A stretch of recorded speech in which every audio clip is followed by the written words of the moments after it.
Attention, brave viewers. This video features adults immersed in a spine-chilling horror RPG experience. The content likely includes supernatural elements, horror-related events, and potentially scenes of violence. Viewer discretion is advised. Enjoy.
Howdy, friends and floor heads. It is a long overdue session of public access. Oh, thank you, Brian, for the happy affiliate anniversary. We are in episode 4, and we've done a lot in the first 3 episodes. We've solved kind of our first mystery or answered our first series of questions dealing with Casey's friend, poor Elliot, and his family over on Escondido Street.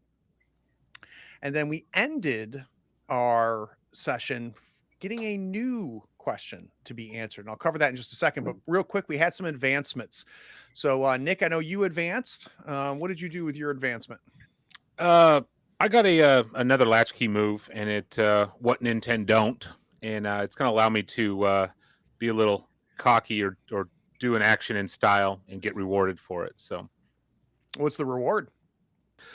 A 12 plus on a single roll. And I have to announce it ahead of time, and it's once per session, so I'll make it worthwhile. Save that for a meddling move, and you end up getting an Odyssey tape. That's pretty cool. That's pretty Absolutely. Cool. Did we have any other advancements? DZ, tell me about Gerard's advancement. I also took a latchkey move. I took Just Say No, and it gives me advantage when I'm dealing with the Popo. Thought that's not the direction I thought this character was going, but after Sheriff Hanscom debacle, and I got his phone number last game. You did. So I get advantage whenever I'm dealing with police or law enforcement. Very cool. All right, let's make sure to piss off the police this game. Okay, last night everybody's marked their Dawn questions. Now, last night you guys watched your second Odyssey tape. You woke up this morning after Richard met with Cassandra. And to remind everybody about what we learned from Cassandra, back on July 4th of 1981, which is 23 years ago, 10-year-old Benji Castle allegedly slaughtered his parents and was found wandering the streets in blood-soaked pajamas wearing an Officer Barker plastic Halloween mask. His baby sister, Cassandra, is the one that reached out to Richard. She survived and was later adopted by the cop that found her. What she is bothered by is there's been a series of recent unexplained violent acts that have been happening. And she thinks they're all linked to the fact that this is the 23rd anniversary of her brother's killing spree. She mentioned to you, Richard, that the Big Sun convenience store in downtown Deep Lake was set on fire by an employee. She also mentioned that Winnie Tinsley, who is the person who makes her coffee at the local coffee shop, inexplicably vandalized Cassandra's car. And then she also mentioned that Alan Gibson, who was the original illustrator of Officer Barker, was viciously attacked by his adult caretaker son, Dennis Gibson, at their home. Now, the reason she thinks these are all tied to it is that each of these perpetrators claim to not remember their violent acts.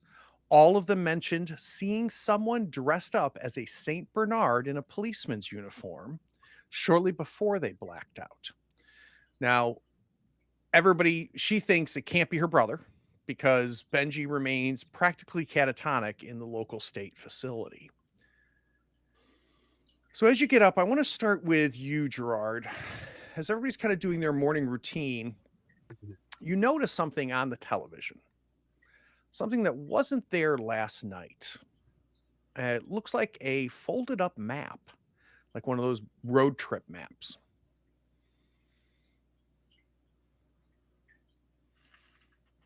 You are on mute, sir. I will grab it and start opening it up.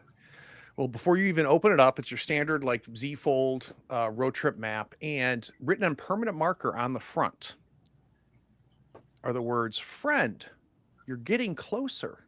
Can you hear the signal?" And when you open it up, you find a map of Deep Lake, where whoever this is that left this, broke into your house apparently last night, and left this, has marked certain parts and certain locations in Deep Lake. So this is going to be part of your latchkey move. So this is a clue for you, which is a marked map from your friend. Okay. I'm gonna how big is it when I fully unfold it? It can fold down to here, but it folds out to like the size of a kitchen table. All right, I'm spreading it out on like a table that we have in the kitchen or in the dining room. I then want to cut to Cody. Now, Cody, I'm imagining you do the same thing you do every morning, which is log on and check the Ghost Bros forum to see if anybody has any new thoughts, theories, or conspiracies about Deep Lake. And there seems to be a flurry of posts written by a new anonymous user who claims to be a local truth teller here in Deep Lake. And he's posting about an incident related to a development in Deep Lake. So there's a development in Deep Lake called Mahogany Place. And it's one of those massive developments that never got finished, right? So you've got all of the roads, all of the cul-de-sacs are all been paved, and all of these lots, and only a few of the houses were actually built. Most of the houses weren't even started, and some of them weren't even finished. So it's almost become this really bizarre ghost town where only actually a few residents live because only a few of the houses were there. And he or she mentions that there was a recent tragedy at a block party out there at Mahogany Place. An older woman, 70-year-old woman named Marguerite Lennis, murdered her husband with a pair of garden shears right in front of the neighborhood. Now, when asked by her neighbors and the police about what she did, she said one thing over and over again.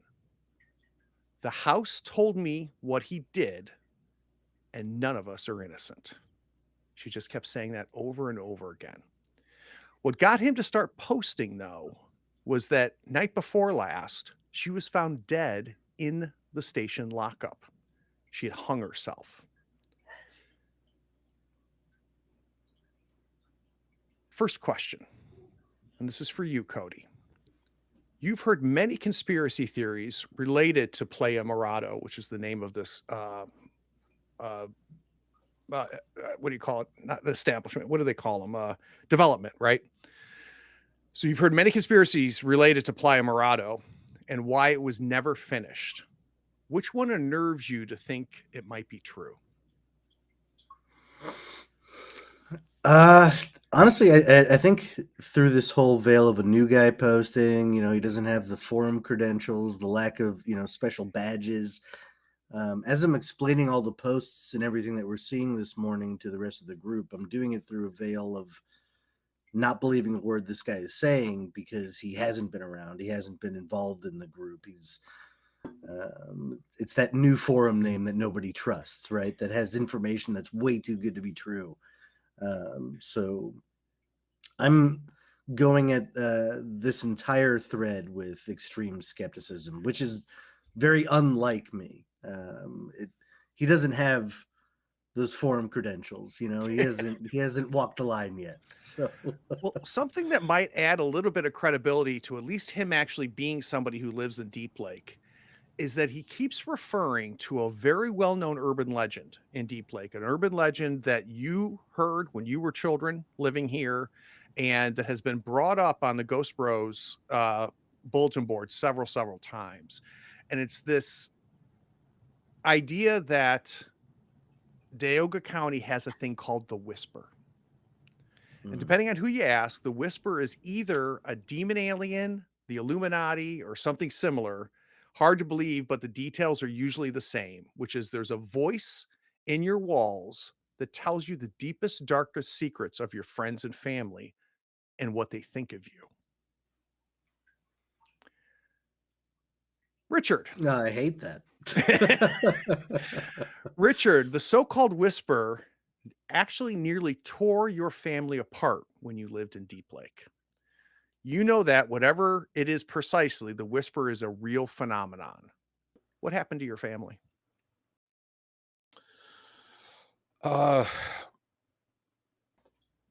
few years prior to leaving Deep Lake, my mother started accusing my father of cheating and doing horrendous things. He was in the war and served time overseas, and accused him of wild cheating accusations, and then turned really bad into rape accusations, and then murdering accusations and genocide accusations, to the point where she attempted to murder him in his sleep, and he caught that in the act and subdued her, called the police and the ambulance, and she's still in a mental hospital to this day. Oh my goodness. Oh wow. Okay. So yeah, and do you, Richard, do you believe this urban legend? Do you think that she was influenced by some sort of entity or supernatural or bizarre conspiracy, or do you think that she just kind of lost it? Definitely on the fence. I definitely lean towards reason as opposed to supernatural, but based on what I just saw in the Rappaport's house and the things that are happening around, I'm definitely back on that fence about going, wait a minute, what is going on? So he's very curious. All right. So you guys have a new question. So now we have two questions. The new question is the Whisper a supernatural infestation or a man-made experiment? And it's complexity 4. Sweet. So this goes along with the current question. Who's got the current question handy? Who summoned you mean the unanswered question that we had? Correct. You already had one previous related to Officer Barker. What is it? Yeah. So it's complexity 2, and it states, who summoned the entity posing as Officer Barker? Was it intentional or accidental? And if we solve it, it reveals another question. Oh, I didn't tell you what you get if you resolve this one. Give me just 1 second. Oh, it's if you answer the Whisper yeah, question, the Whisper. Yep. This unlocks the next appropriate question. So once you guys answer whether it's a supernatural infestation or a man-made experiment, then there'll be another question that unlocks. So all of that again has happened to Marguerite Lennis. She's the one that killed her husband with the shears and then just recently committed suicide while in lockup. And all of this is related to the basically abandoned housing development called Playa Morado, which is out in the outskirts of Deep Lake. Are we all up and sharing this with each other? I think so. Yeah, I think we've kind of all brought everybody else up to speed about the map and about the postings that Cody found. The most suspicious thing to me about Playa Morado is that they didn't call it Playa Morada, which would be the correct Spanish name for it. And it means purple beach, by the way. But Playa Morado doesn't make any sense, which is kind of inexcusable for this state, for New Mexico. But I don't know. My friends and I always had a good laugh about that in high school. But yeah, the murder sounds bad too. Is that where we are at this point? The murder sounds bad. Yeah. I'm looking at over the map, and I'm looking to see, and there's the development is marked, but it's marked like slightly off.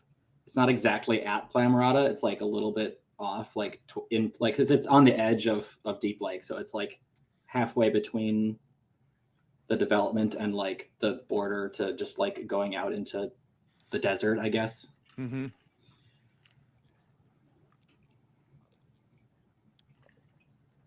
What are my latchkeys going to do today?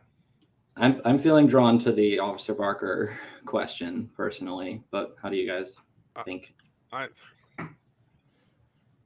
Yeah, like the Whisper has a cool factor in it, but the Officer Barker seems indeed more serious than some gossip.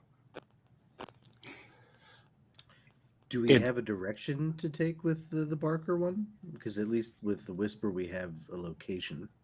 I mean, I would consider any of the houses or any of the people who've recently gone loco to be valid. We could look around the convenience store that burned down and see if anything suspicious shown there, for example. Yeah, and we can actually investigate anything that Cassie had mentioned, the different incidences, and see if there's a dog face mask involved. But also, correct me if I'm wrong, there was a newscast at the end of our last session about a bunch of kids walking off a building, right? We didn't actually see that. But you guys, the players know that broadcast occurred, but the characters we don't know that yet. Gotcha. Yeah, it's different layer of the interaction. So, I kind of want to see the burnt up car, but I could also see going to the cartoonist's house. If it's last 2 days, like, would there be a car? Okay, I'm up for the car. That makes sense. Car first and then. But I could maybe convince Sheriff Hanscom to let us see it. Are we talking about the Cassandra's car that got vandalized? Yeah. Oh, okay. Yeah. See if there might be, I don't know, pentagrams scratched into it or something, right? There might be something. You know what, Gerard, I'm going to go ahead and I'll call Cassie right now and see if her car's at the impound lot or if it's at her house or at her work. Hoping our rental house phone works again. It does. So you pick it up and you call Cassandra and she hello, Cassie, it's Richard. How are you? Good. Have you figured out what's going on? Not yet, but we're really working towards that. I've got the guys here now. We're getting our plan of attack today. Cassie, I got to ask, is your car with you, or did the officers impound that for evidence or whatever? I haven't started cleaning it up or anything, but no, it's here. It's here in the driveway of my parents' house. Gotcha. Don't touch it for now. We're gonna rush right over because we might find a clue or something that might help us figure out what's going on here. So please let us jump over there, and I'll definitely help you clean it up later if you can wait for me. Hey, did you hear about the crazy lady that killed her husband? Yes, that's next on our list. I wonder if she saw somebody in an Officer Barker mask too. That's a good question. That's one of our things that we're looking at, and we'll definitely make that a priority, and I'll keep you in the loop as well, Cass. You know that I will keep you in the loop the whole ways. So thank you for trusting me. Yeah. What time are you guys coming over? 15 minutes, pending that's enough time to get over there. Can you make it 30 minutes? Like, I haven't showered or anything. I haven't told mom and dad about like what's going on. Like, can you give me a little bit of time? Yeah, that's not a problem. She hangs up. I don't tell anybody about the time. We're still going over there. The car's parked out front. So Yeah, okay. yeah, she's ready for us, guys. Let's it's at her house. We can go investigate it right now. Yeah, let's do this. All right. All right, so let's flash over to you. I'm taking the map with me. Okay. Let's flash over to you guys getting to the March home. This is the home of Otis and Deborah March, who is the couple that adopted Cassandra after this tragedy. You guys pull into the driveway. You can see all the windows are broken. It's very obvious which car is Cassie's car. Guys, it if you don't also mind, burned, right? It was not just. I thought vandalized, it was it had been set on fire. Yeah. Okay. guys, I'll go to the front door and chat with Cassie and her parents. If you guys want to start looking at the car, I'll go up to Yeah. the front door. Yeah, it's metal. Yeah. Okay. All right. So we see Richard walk up to the front door. This is a pretty relatively nice, maybe about 15-year-old home, ranch style, like many of the houses here in Deep Lake. You knock on the door, and out comes older guy. He's pretty tall, maybe 6'1", 6'2". He's got deep bagged eyes, just a face that looks like it's seen a lot. He's got kind of drooping jowls like a bloodhound. Really, really distinct green eyes. And can I help you, son? Hi, sir. My name is Richard Haas. I'm friends with Cassie. She allowed us to come over and just take a look at the damage to her car. I can't believe that happened to her. We're checking on her. Is she okay? Yeah, she's fine, but hey, Cassie, there's some guy here that says he knows you. Well, you don't like 4 30-year-old men coming to see your... She goes, so you hear her yell back, shit, they said they weren't coming for another 20 minutes. Look, the police are probably going to want to look that car over. So I don't know if I feel comfortable with you 4 rifling through her car. Am I hearing this? Sure. And definitely, if he can see the car from the door, I'm like my head poking through the window and trying to look around. Definitely, that's Don't worry, we've been in contact with Sheriff Hanscom, so we're on a first name basis with Sheriff Hanscom. Gerard has his number. They go way back. You hear mention as soon as that name is mentioned, you look at Otis, and Otis just rolls his eyes up at Hanscom's name. I need a night move from Mike, who's already like in the car when retired policeman Otis March has made it clear he doesn't want any of you 4 messing around with it. So retired policeman. Hold on, let me just take a note of that. Out of curiosity, Mike, what are you afraid is going to happen if you fail this night move? I'm afraid that I will basically tamper with the evidence even more. I mean, like the car would partially collapse even more than it is because it was, vandalized, burned down, even previously rusted probably. So maybe I will put a little bit of weight on the back side of the car and just go. Yeah, I think it's amazing that this car is like freestanding at this point when you're looking at it and you're leaning in on the window and putting some extra weight on it. And everybody, Cody, Gerard, even Richard off the front, can hear the car just groaning as you lean into it. But of course, it's worse than that. Not only will you permanently do damage to the car and the car will collapse on top of you, but I think Otis March is going to think you're involved with Winnie and the causing of this, and you're trying to cover it up.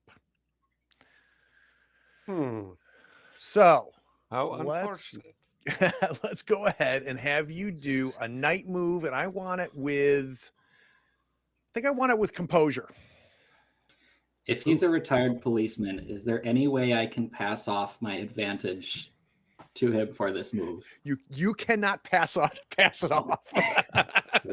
Or do you have anything So in your if corner I- of the house that you could use? That's Because what that I could be was an wondering. Like, advantage.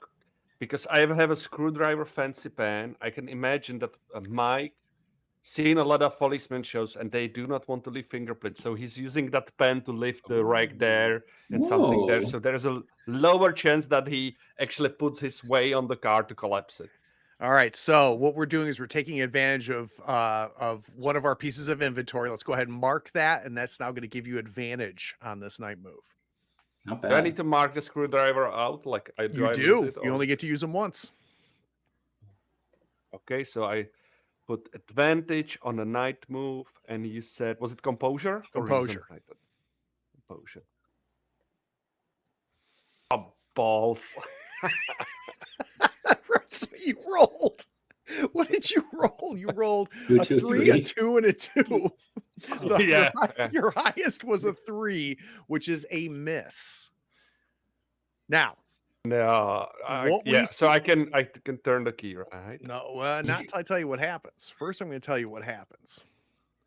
You lean in. You're kind of using the screwdriver to kind of move some things, and you see some ash, and you kind of like pushing away some of the ash, and all of a sudden your elbow slips, knocks into the window frame, and we just see the car collapse on top of Mike. The roof itself just comes down, trapping him like a person in a clamshell.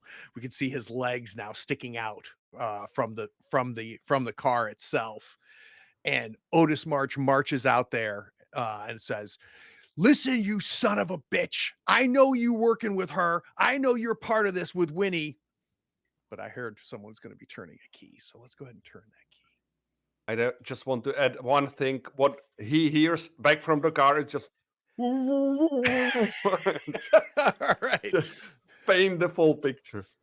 And So, Mike- I will turn a key. I don't say which key now. Or, Nope, we do just that mark at the end? key and we'll go for it at the Yeah. end. So what that additionally does is puts us in a little bit of a multiverse where that actually does not happen. We upgrade the roll from a miss to a partial success. Out of curiosity, Mike, how you feeling now that you didn't collapse this and you are successfully now, kind of doing this, and apparently Otis is going to allow it to happen. How you feeling? So you want me? What happens still? But it's So the car does not it passes collapse. by Otis. Yeah, the car Yeah. doesn't collapse. Otis is not going to consider you a conspirator with Winnie in the vandalizing of this car. I want to know what's Mike feel after I getting picture yelled you at? like you still slip, but you like catch your elbow like right before it hits the window, and you're like, "Holy Christ! I saw that whole sequence of events play out in my mind." Well, that I like it. I'm not sure if that's enough for partial success. Oh, I was just Like saying I that. just, yeah, that I would slip, but maybe I instead of falling into the car and collapsing the whole thing, I just bruise my knee, like when I don't know, when I used to skate and fell on the concrete. So I just fall on the You have- ground. All like, right. You have a look condition called stupid. need a tetanus shot. Actually, Yeah. I'm going to call it bruised knee. So let's go ahead and add a Okay, condition yeah, called bruised yeah. knee. Now we can go ahead and do a meddling move, and let's do it with reason. Meddling Cool. move. I do, I presume, right? Okay. Correct. Yep. Yeah. What would be the point? I'm looking at. Okay, reason. Let's do this. Sorry, I had the advantage checked. That's all right. Oh, There. Oh, we don't know what the third die was, though. Let's go ahead yeah. and- Well, Yeah, it could yeah, just be the that's- third one, because it lists them in order if you open them. Oh, does it? Okay. Yeah. So we'll have it be just a 6 and a 2. So we'll give you the 6. and then you get +1, so that'll put you, or 6 and a 5 and 11. That puts you at the critical. That puts you at the 12. Okay, Very- I take it. Yeah, very, very nice. Okay. You're kind of pushing things around, and on the seat there's a pile of ash. So Cassandra must have had like some paper or something maybe on the passenger side. I got to sneeze, sorry. It's the ash. God damn it.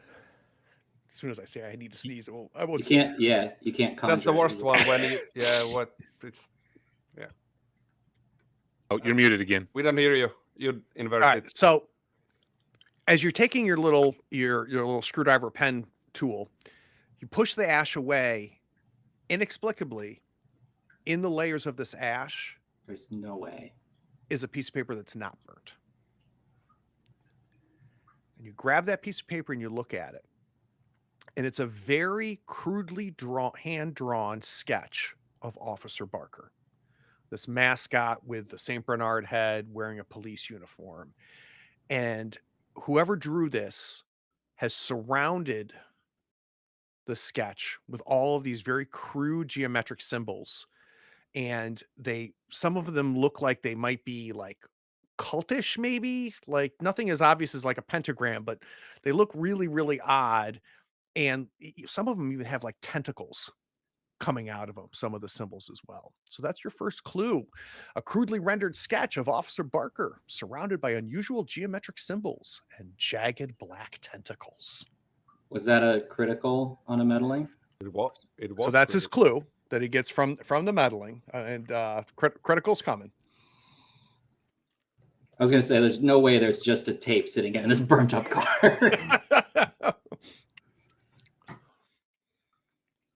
So Václav, I assume you grabbed the sketch?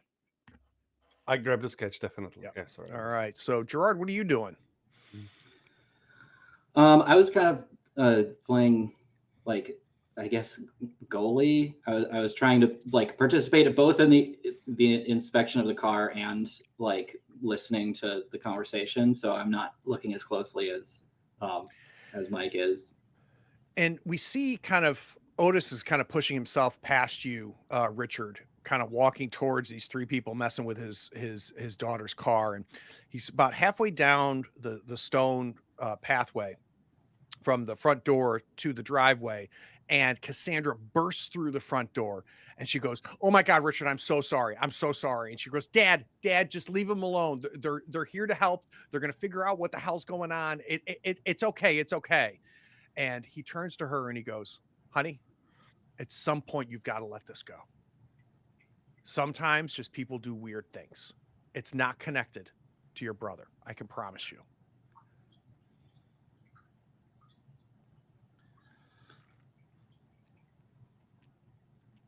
Richard speaks up and says, "Mr. March, I'm so sorry to come like this. You know, I appreciate you allowing me to say hi to an old friend. I grew up with Cassie. I don't know if you know a lot of our background, but you know, we've been friends for quite some time." So you know what happened to her family and her brother, right? Yes, sir, I do. I don't want you encouraging these ideas that she has. We've gone 20 some odd years now since that happened. She's had a rough time of it. Well, My wife and I have done the best we can. I hear you loud and clear, sir. it seems like you've done a great job. She seems very nice, and I like that she could talk. I'm not eavesdropping. I'm right here. I'm still like mush mouth when I'm talking to anybody. Can I tell just from the way that he walks and talks that he was a police officer? You knew this, so this is well known because he's the guy that found Benji wandering the streets, right? Mm-hmm. This is the okay. So, if I may, if there's no connection between what happened to her and her family and this, then it's in your best interest to let us investigate it because that's what we'll find. Oh, I missed the part where 4 random people show up into town and suddenly are doing police work. I missed that update. It's not police work. It's we're just investigating. We're more of mystery writers or Ghost Bros, I say way back there. You see Very him kinda- seriously. we see Otis kind of lean over because Gerard's head is blocking at you. It's okay. We're the Ghost Bros. I don't even understand what the hell you're talking about. We're not doing police work. We're just investigating local history and we're just trying to write up, a story about what's going on in the city right now. Are you one of those conspiracy nuts? No, if anything, I consider myself a skeptic. I want to see what the actual logical connection between these things is, if there is one. But that all three of the people who've done this have said a similar thing, which is why we think there might be a connection. That's what my daughter thinks. So I want to get this straight. You're one of those conspiracy nuts, like the local guy, Ed Rodzinski, right? Like you think that there's all kinds of weird stuff going on here in Deep Lake, and you're getting my daughter all like turned around and worked up. I don't like any of this, and I don't like any of this happening on my property. Mr. March, I'm so sorry. I understand where you're coming from. We'll leave. I don't know if you recall, but I recognized you the moment I walked up. Do you remember Connie Haas and Richard Haas, my father? You were the first person on scene when my mother was taken to a mental institution. You're Richie? Yes, sir, I am. Oh, hey, God, no, I didn't make the connection. How's your mother doing? She's still in Clark County mental institution, a couple hundred miles from here. So let me guess, you're here with your little conspiracy. What do you say, Ghost Bros? And let me guess, you think it was the whisper that made your mom do that, right? I've never been a believer of that, sir. And to be honest, this was an opportunity for me to come and reconnect with some old friends. And I kind of lean in. I say, I'm not believing in all the same lines as the others here, but I understand where you're coming from. And I try to make that connection just so we can maybe cut us some slack, knowing that there's somebody. But I leave it at that.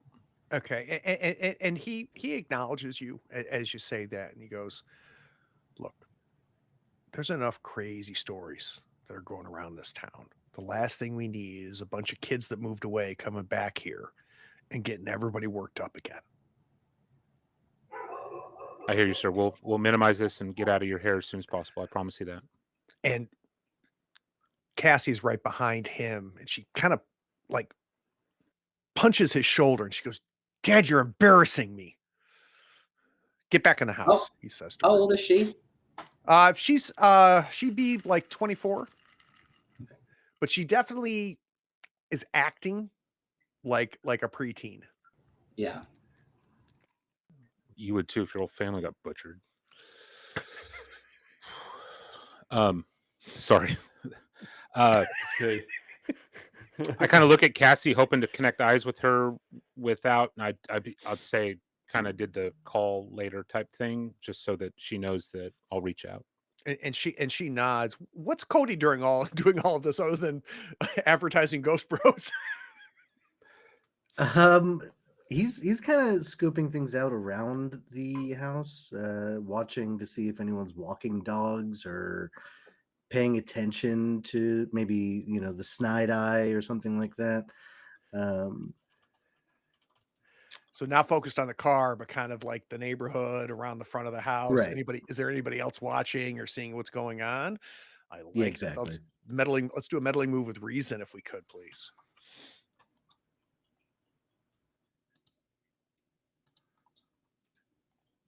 Give me a critical as well. Meddling.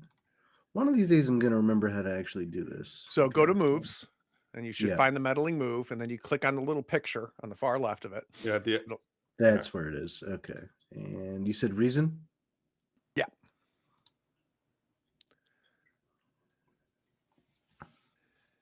All right. So as you're kind of looking around, you kind of walk down towards the mailbox. So it's kind of at the end of the driveway where it meets the like the cul-de-sac, right? And across the way, you do see a woman. She's walking a dog, and immediately you look and go, okay, it's not a bloodhound or a Saint Bernard or anything like that. But you also notice in the gutter, right about to fall kind of into that street gutter where the sidewalk is, you see face down what looks like an officer's badge. I don't immediately do anything. Just making a little mental note of it. I'm probably going to go check it out once things calm down here and once the old lady's gone too. So two things happen. One, when Cody gets kind of no one's going to notice and leans down to pretend to tie a shoe, he grabs the officer's badge. When you turn it over, there's two things that you notice about it, Cody. One, whatever the name was on this officer's badge, it has been scratched out, like deep scratches have completely scratched it out. And there's like a black sticky, like ichor liquid in the recesses of the engravement of the badge itself. So I that's gonna be immediately smell it. it has no smell. Of course you do. I'm seeing if it's connecting to the old evil dirt we found. So it definitely has a similar consistency, but not the same smell. All right. So this is your second clue. It's a Deoga County officer's badge tarnished with black ichor, and the nameplate has been scratched out.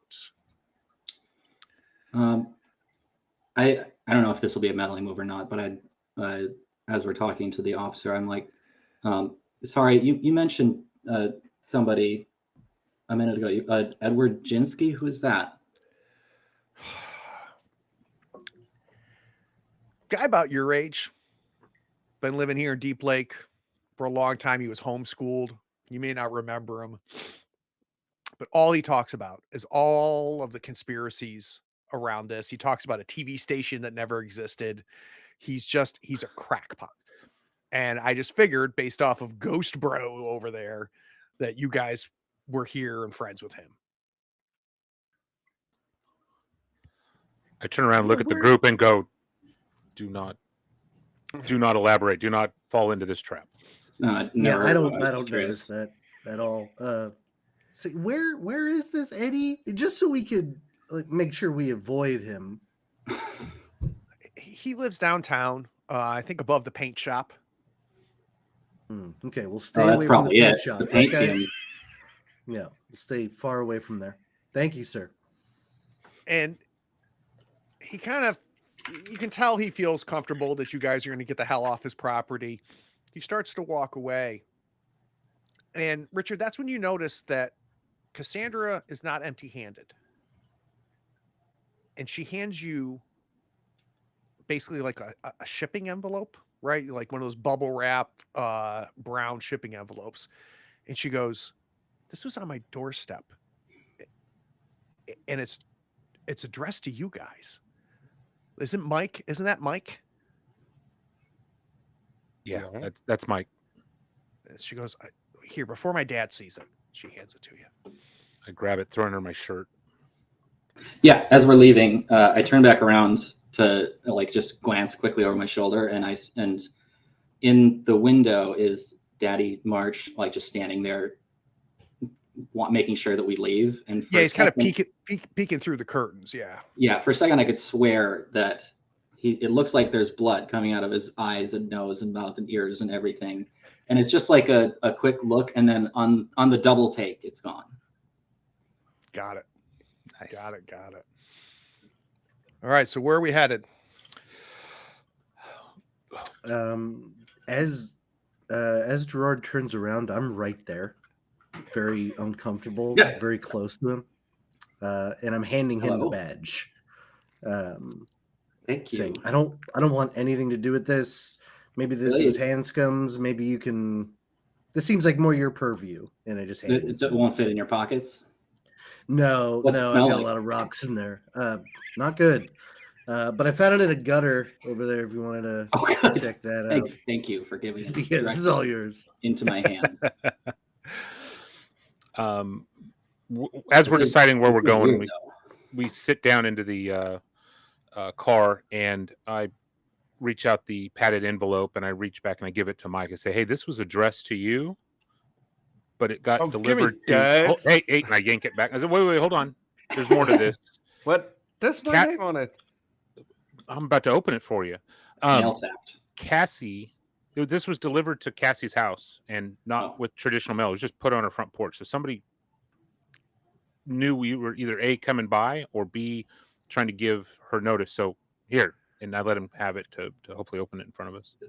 Somebody Mike, is keeping an eye on us. Real quick, Mike, when you take it back from him, you realize that Richard kind of read things a little bit wrong, because you look and you can see your name clearly marked. You can see no return address. You can see Cassie's address under it. And the postmark cancellation means this was mailed 2 days ago. Of course it was. It was mailed before even we considered going here. That's strange. And I didn't same update thing- my same thing blog with for my tape. today. I just put down my notes for the blog like locally, because I upload them every evening, because that's when the readers are the most interested in. So nobody would know from my fan base that we are doing this right now. We didn't know that that's we were coming strange. here 2 days ago. Just like my first tape was mailed to our B&B before we even booked it. And So Gerard, we're would playing you somebody's recognize game right now. the handwriting on this? Is it the same as in your envelope? Let me see. Maybe it's this. Yeah, I'd show you the envelope. So it's kind of like in a block lettering. It doesn't look like the same lettering that was on the map or on the previous mailing that you got from the thing, but you can't rule it out. Kind of looks like Fred Durst's handwriting, but Nice. no, I don't recognize it. It doesn't look the same. It doesn't look exactly. I don't know. Okay, I guess here goes nothing, right? Or should we? Yeah, we open it, right? No, you know what's in there. Come on, open it. I want to know which one it is. And I just stir it up and you do. And of course, it's the purple plastic clamshell with the TV Odyssey logo on it. You pop open the clamshell, you hear that click that those old plastic VHS clamshells, and written on a black marker is episode 22 of Neighborly Living.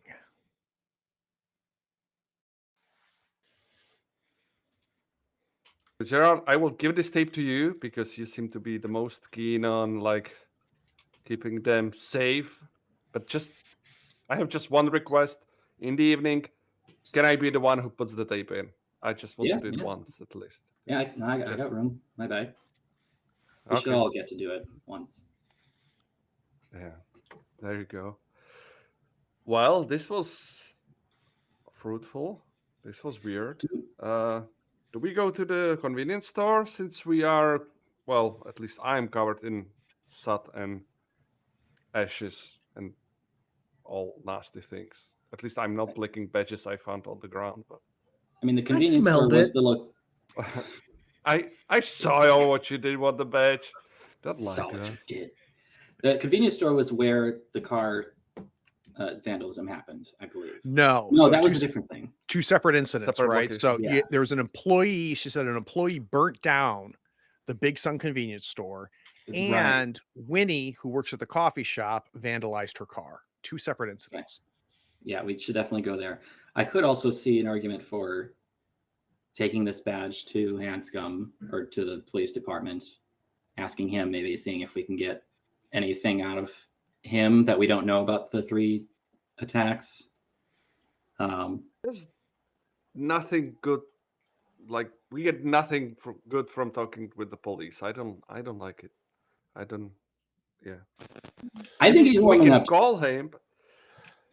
Yeah, maybe to you he is, but while you guys were down in the basement, I saw a connection. I think Gerard can handle himself. Well, if you say But so. I'm gonna go into the convenience store first. We can think about it. Okay, let's do convenience store and then your sheriff handsome. Maybe if we Hanscom, sorry. Hanscom. And maybe if we hit a dead end, we can check that out. Maybe. Yeah. Okay. Let's go to the convenience store then. All righty. So you guys hop in your hoopty and drive back downtown to downtown Deep Lake, and you know where the Big Sun convenience store is. It's actually where you got gas when you first got to Deep Lake, but it doesn't look like it did, a couple weeks ago when you came in. It is now just a blackened brick exterior, half scorched mark mural depicting a cartoon sun and a wide cowboy hat smiling over Deep Lake, and there's police ribbons of caution all over the parking lot. And you can see somebody kind of sweeping up and trying to clean up near what used to be that front door. But I do want to paint the scene. Who wants to tell me the Big Sun used to host an annual Independence Day potluck in the parking lot? As a kid, did you feel like part of the community during those gatherings? Or did it emphasize the otherness you felt growing up in Deep Lake? Grab it. Gerard. I went. My parents used to drag me to this, and it was very boring for kids. Why? Because there was nothing. It was a potluck, but they didn't bring like stuff to do like you'd expect. A ring toss or like a cornhole boards or something, like some kind of activity, but it was literally just a water cooler for the parents to gossip about everything. But I do remember that because of this, once like I started getting older and I was like 14 maybe, and like I was able to like slip away while my parents were schmoozing, I did have my first kiss out behind the convenience store. And that was very scandalous at the time. I can imagine. So you see this guy looks like, maybe late 20s. And he's kind of sweeping up and trying to kind of clean up around at the front of the convenience store.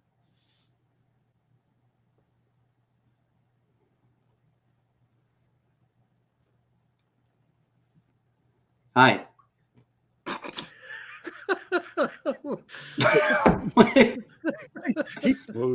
he turns and looks at he's like his Air Jordans are all like just dirtied by the ash. He's got a airbrush t-shirt on that says Reynolds Y2K family reunion on it. He's sweating. He's obviously been working for a while. He seems kind of pissed off. He goes, "Hey, this is private property. Like, I don't even know who the hell you are." I was just saying hi. Yeah, like I got shit to do. I got to get this place cleaned up for Dad. Okay. Oh, so your family owns the store? Yeah. So sorry to hear about what happened. Well, who knew that little prick was going to set this place on fire? Thank God he's in jail. And I'll be honest with you, I never trusted Casey Wilcox ever. But I never saw him burning this place down either. Okay, making a mental note of that. Yeah. I mean, do you think, is it like, how destroyed is the building? Is it like it's a cleanup? It's been completely, it's going to be demolished. Okay. Well, hopefully insurance will come through. We're just lucky the fire didn't reach the tanks underground. Seriously. Like this could have been a whole lot worse. Like, who the hell are you, by the way? We're the Ghost Bros. Take it away. He did it. He said it. You heard him. I held it in. Ghost Bros? What the fuck is a Ghost Bro? You know the show, the Ghost Bros mystery show? We're kind of, I guess. Yeah, we're the Ghost Bros. Oh. And you're so you're like, and he goes, Like, do you have TV cameras somewhere? Like, is this? No, we like... didn't bring the cameras today. We're the crew that comes to scope out stuff before. So, all right. I have a voice recorder here, and I just. What do you guys want? We're just trying to figure out what happened. I just told you. Did Right. you say Casey? Yeah, Casey Wilcox Wilcox. did I told him he had to work a double. He's all pissed off about it. And granted, it's his third double in a row. I get it. But he burned the whole damn thing down. Now, he claims he passed out. He doesn't remember doing any of it, but he can deal with that and Hanscom down at the station. But like this is my legacy. Dad was going to give me this place. And now it's completely destroyed. I don't even know like how much insurance is going to like cover. Like, Jesus. I'm sorry. So, is it legal to do 3 doubles in a row? By the way. Oh well, never mind that. So, or is this America. kid?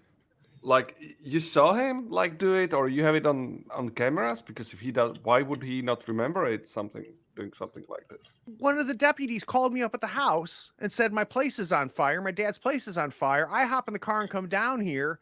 Casey Wilcox is sitting at the front of the parking lot, crisscross, just saying, hey, the place is burning up. Maybe And he was just cold, right? He reeked of kerosene.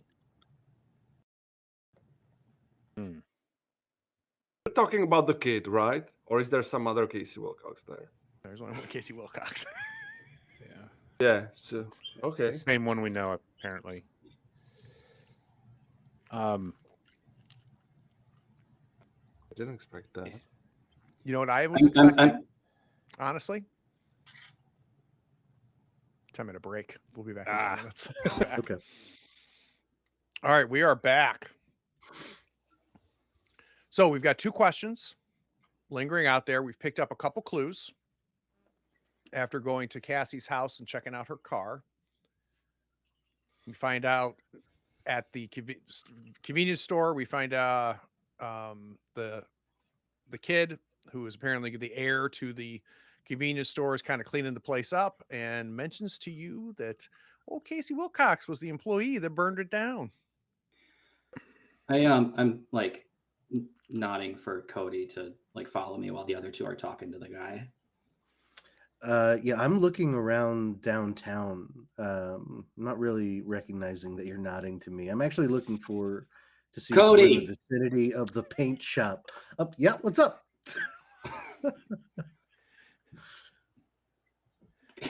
If you'll join me. Yeah.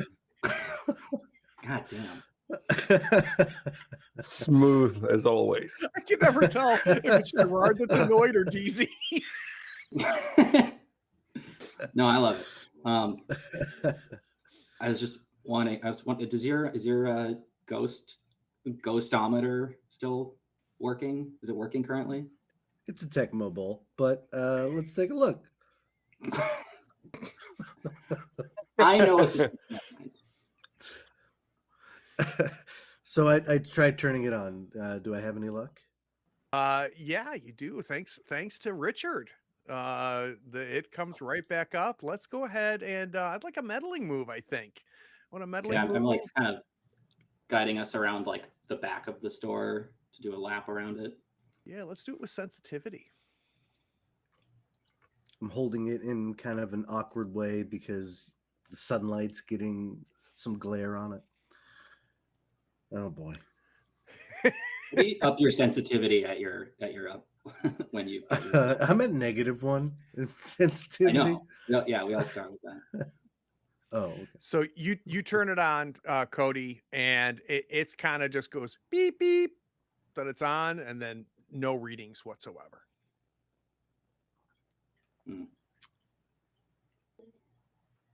We're going to like No a luck full this lap time. around the building. Go ahead. That's Oh, no pretty luck much this all I'm time. saying. As I'm going like Oh. this, trying to see if I could actually see anything on it, if it's actually the glare or whatnot. So, I mean, this spot right here should have a lot of activity on it. And what is You know this what spot? I mean?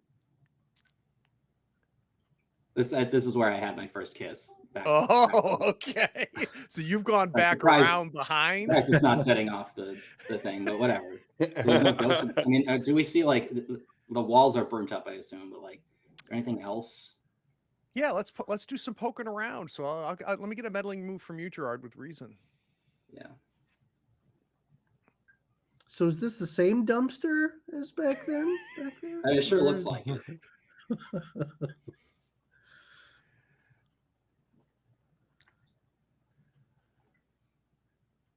Ooh, straight up success with a 10. And do we have any interest in upgrading that roll? We've already got a tape. I don't need to Okay. make my keys. So as you're poking around, Cody mentions the dumpster. And you kind of look at the dumpster and you're like, yeah, that is the same dumpster. And Oh, it's got my initials carved right here. and under where those initials are carved in the grass, you find a dog's tooth.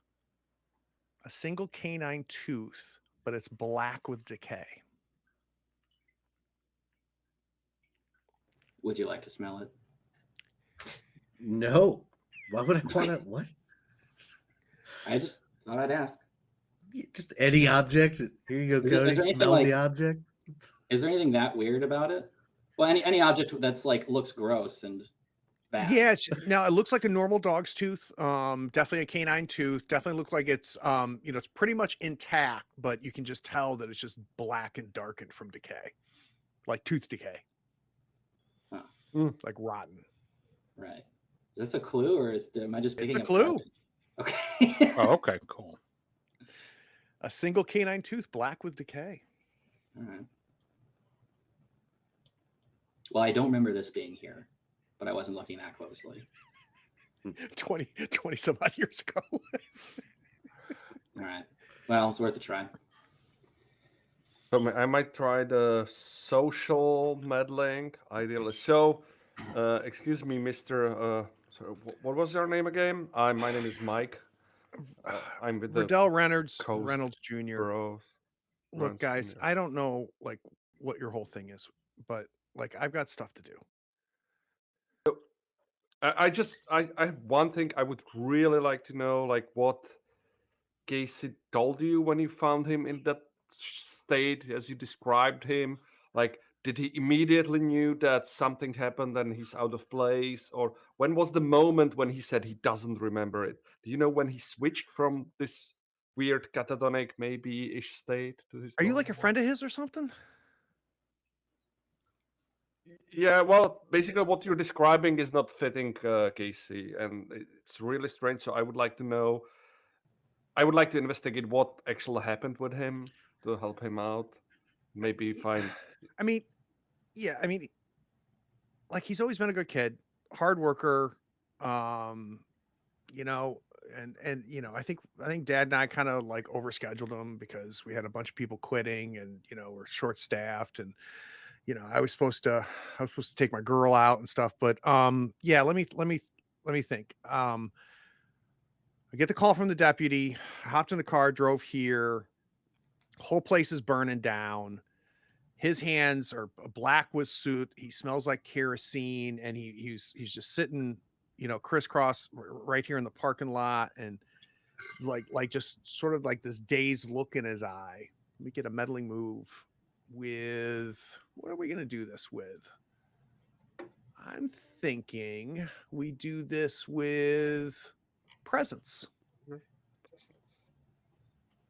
I will try to check if I have any trick up my sleeve, but I don't think anything fits. Yeah, let's do a normal one with presence, right? Yep.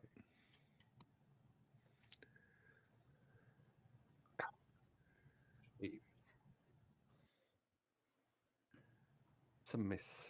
It is. Are we going to do anything about it, or we keep it a miss? I keep it a miss for. I keep it a miss for now. Yeah. He was like kind of like the spaced out look on his face, and then I pull up and he looks at me and he's like, hey, Riddell. And I'm like, dude.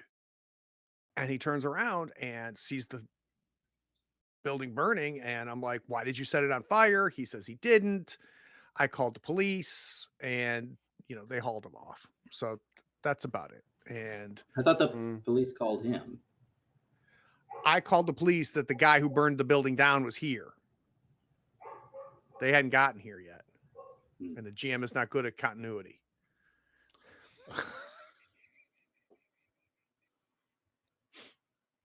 Nice save.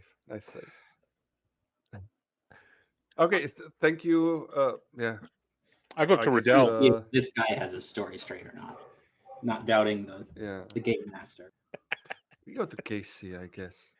See what Yeah, he's I'm up going to to. go up to Riddell. I'm going to pat him on the back and say, Riddell, that over there, that little heap of trash and debris, is that the old Pac-Man machine that was at the front of your dad's store? Is that Dude, what's left of it? How do you even remember that? Dude, I'm the king of arcades. Richard Haas? King of the arcade? Yeah, sure. Okay. So I start grabbing. I'm walking over there. I'm starting kicking through, and I'm just talking. This is where I earned my stripes. This is how I learned my stuff, and I'm kicking stuff over, looking for some sort of sign of something that might help us with what the hell Casey was doing here. So you can tell that this Pac-Man machine, obviously a very old machine, like the outer frame itself has been melted, the screen cracked from the heat from the fire. You kind of pull the front panel where the joystick kind of like warped and melted from the fire.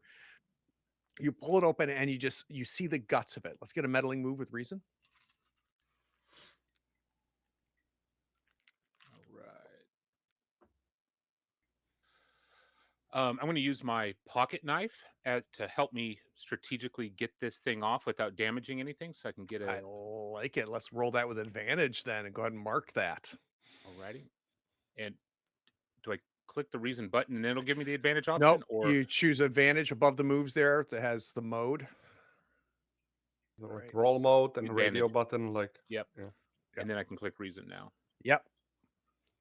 And don't forget to put it back then for the next roll. Yep. which Go I ahead and put it failed back. to do. So pure success. So you start poking around this thing, Richard, and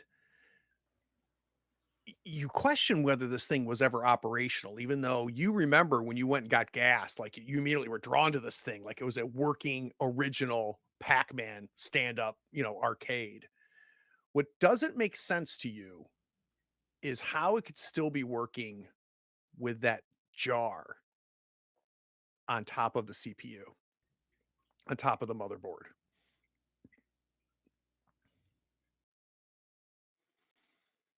Jar. Like a mason jar, and it's full of like this dark liquid. I'm going to grab that jar, try to investigate it a little bit further. You grab it and you realize when you grab it, you kind of disturb it, right? So it's not only the liquid kind of sloshes around inside of the mason jar, but then you realize there's something floating inside of it because it kind of hits the glass, right? And the kind of it becomes somewhat visible. And you're taken aback because there's some sort of like fetal thing in there, and it's got like little tiny human legs, little tiny human arms, but you see the fingers aren't fully formed yet. A St. Bernard's head. So this is our fourth clue. A jar filled with black tinted liquid. When examined, it reveals an abnormal fetal creature suspended inside. It has both canine and human features. What the fuck? Don't think so. Keep that to yourself, Richard. I didn't get need to the tape, and we have weird need stuff a happening move. already. from Richard. What kind of move? I need a night move from Richard, Oh, and it's no. going to be with composure. I don't want you to do it yet because I need to know, what are you afraid is going to happen if you lose your shit looking at this Definite. He's losing. bizarre unformed fetal creature suspended in this liquid. I'm worried I'm Brown going coat to alarm. brown coat alarm. Yeah, shit myself. Hmm. I'm worried that I'm going to be jolted to a point where I'm going to drop this thing and it's going to spill and get all over me and might get eaten by this mini dog monster. But there's a lot of sharp objects and debris and crap on here that could seriously hurt me. So I'm definitely worried that I'm just going to. Yeah, I think that you definitely will. As soon as this thing kind of floats and just kind of bumps into the inside of this mason jar, just kind of rolls, becomes visible as you look at it. I think your fear of dropping it is legit. I think you definitely will end up dropping it. It'll break, but it's going to be worse than that because Always one up it. Always. yeah, not only will it break, but it'll shatter, and this black liquid it's suspended in is going to spray all over your legs and start your pants on fire.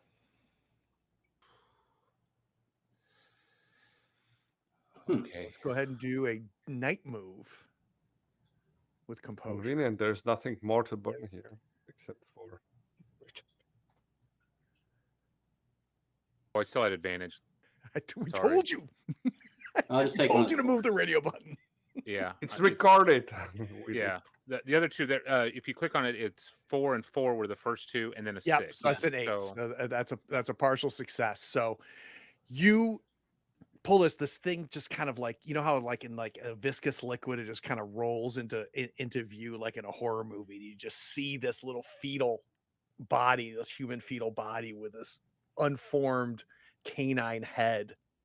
And you go like this and you let go of it and you just happen to catch it like right before it drops. How you feeling right now, Richard?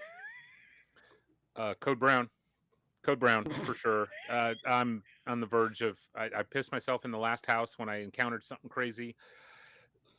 It's the urge that You were comes up afraid when you I'm would scared. piss yourself. You didn't Yeah. actually piss yourself. Yeah, you've got a new Testing your condition. strength. Yeah. I need you to add the condition soiled pants.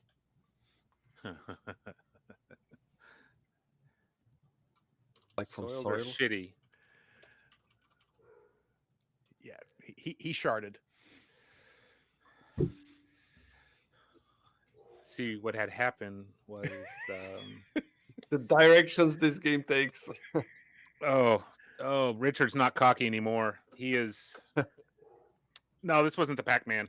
It wasn't. I gotta go. This is wrong. And I start storming off towards the car. Put that down.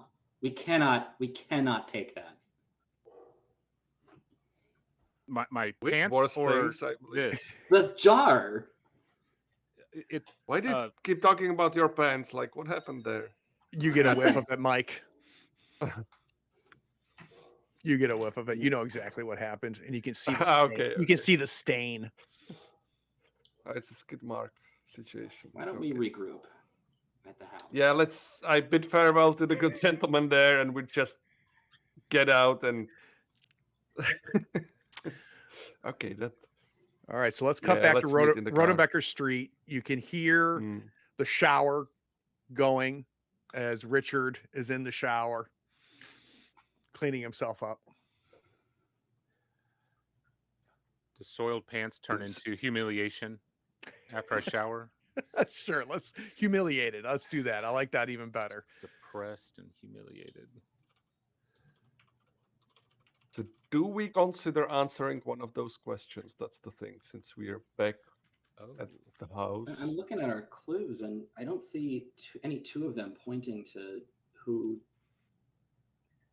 summoned. Well, you don't need. Well, you can we can make it up, right? That's how I. Well, I know I'm understand it, so- speaking in character. Okay. Okay. Sorry. Gerard does not see a connection between any of the two clues that would say who. The only person that makes sense is the person who drew it, right? But we haven't gone. The thing is, yet. maybe it was not intentional summon or something like that, right? So it might have been. You think the monster in the jars was there an accident?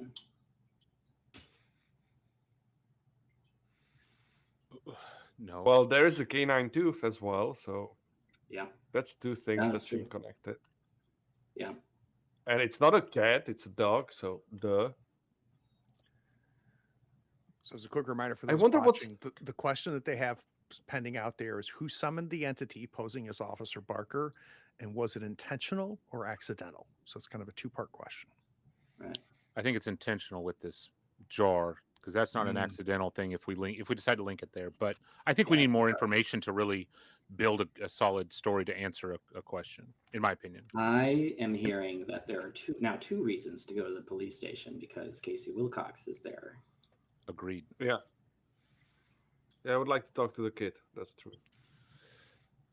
I need to stop by the laundromat. We do not want to wash here on these. It'd ruin it for you guys. Luckily, there's one next door if it's still there, from what I remember. So, anybody have any quarters?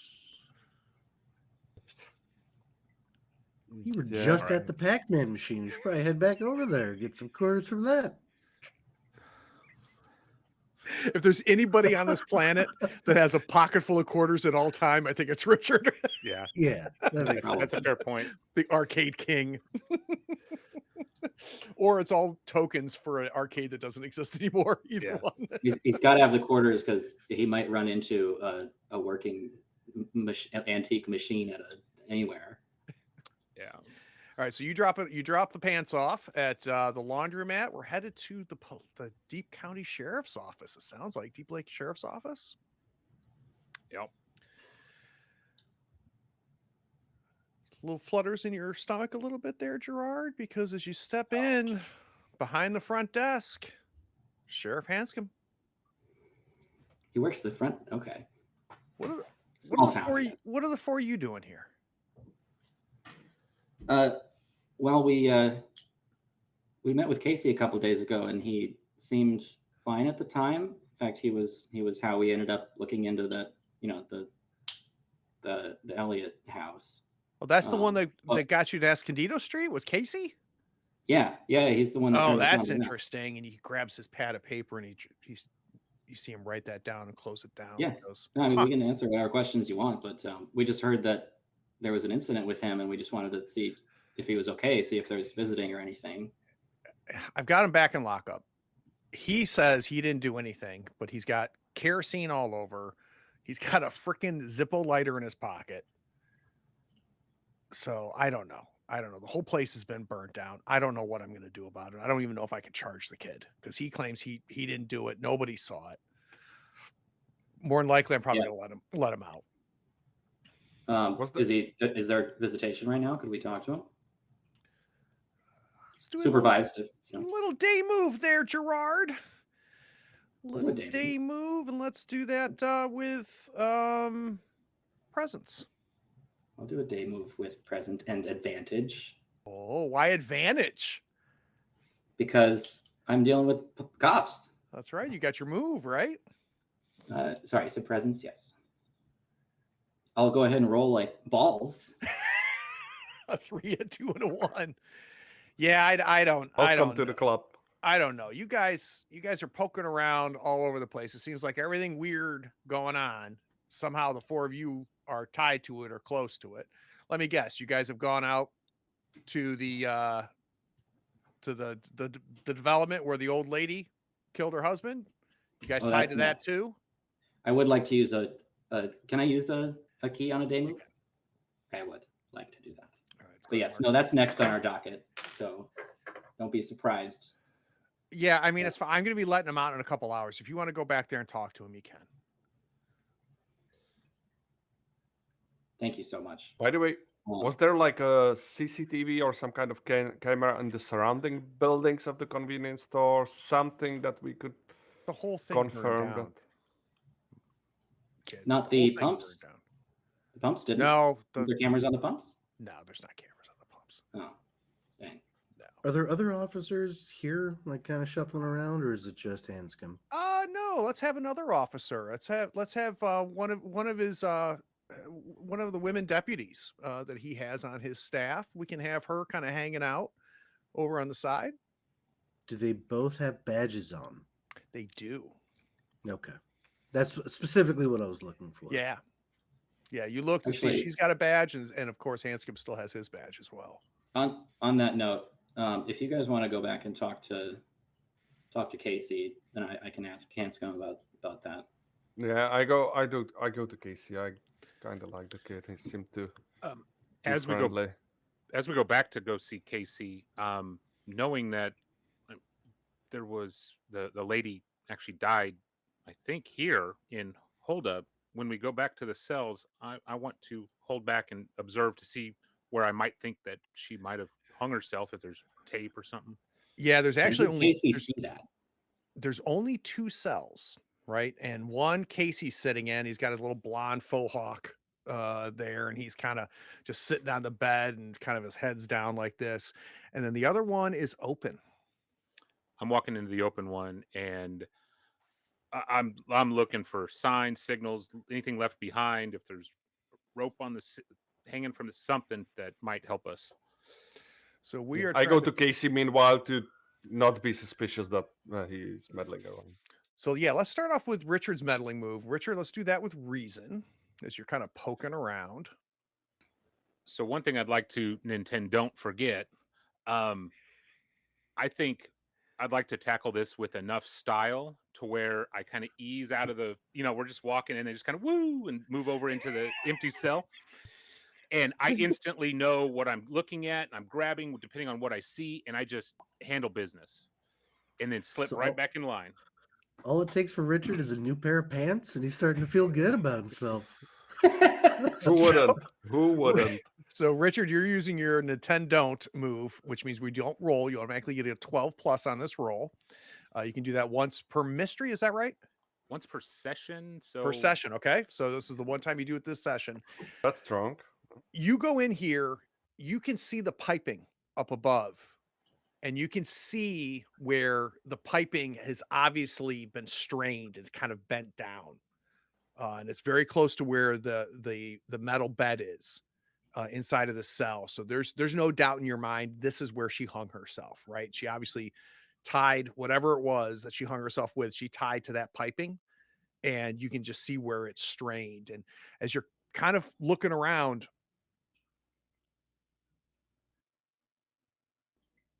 you see like black tape, like duct tape, kind of like obscuring one corner in the upper right-hand part of the cell. And you get on the toilet and stand on it and look at it, and you realize that there's a lens poking through this black tape. And you pull the tape aside and you find a camera. So there was a camera taped inside of this cell. And you look at the top of the camera, being a bit of a gadget guy yourself, and you realize that it was timed to take pictures every 4 hours. So this is another clue, which is a camera hidden in an unusual place.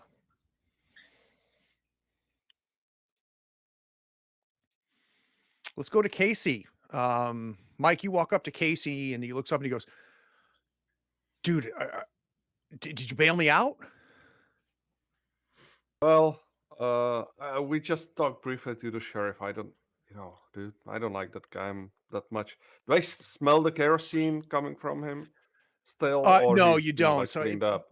and you don't see any kind of ash or anything. So your guess is that they let him get a change of clothes, or somebody brought him a change of clothes, because he doesn't look like he's been around a fire.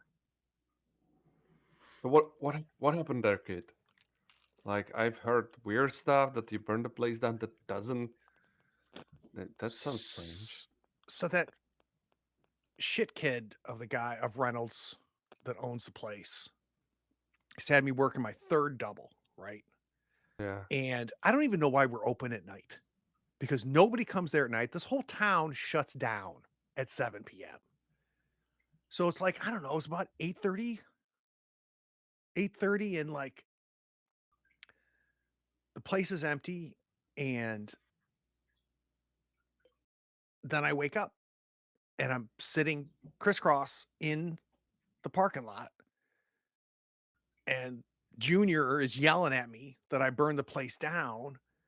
And the only thing I remember is the little bell ringing on the door and some dude is walking in and he's wearing a cop's uniform and he's wearing like a mask. Do you remember that old PSA thing that they did at school? Like, remember that we would have like the assemblies at school that, like, you know, for us not to do drugs and like for us to be Yeah. good kids, and they had that stupid mascot thingy. I don't even remember what he was called.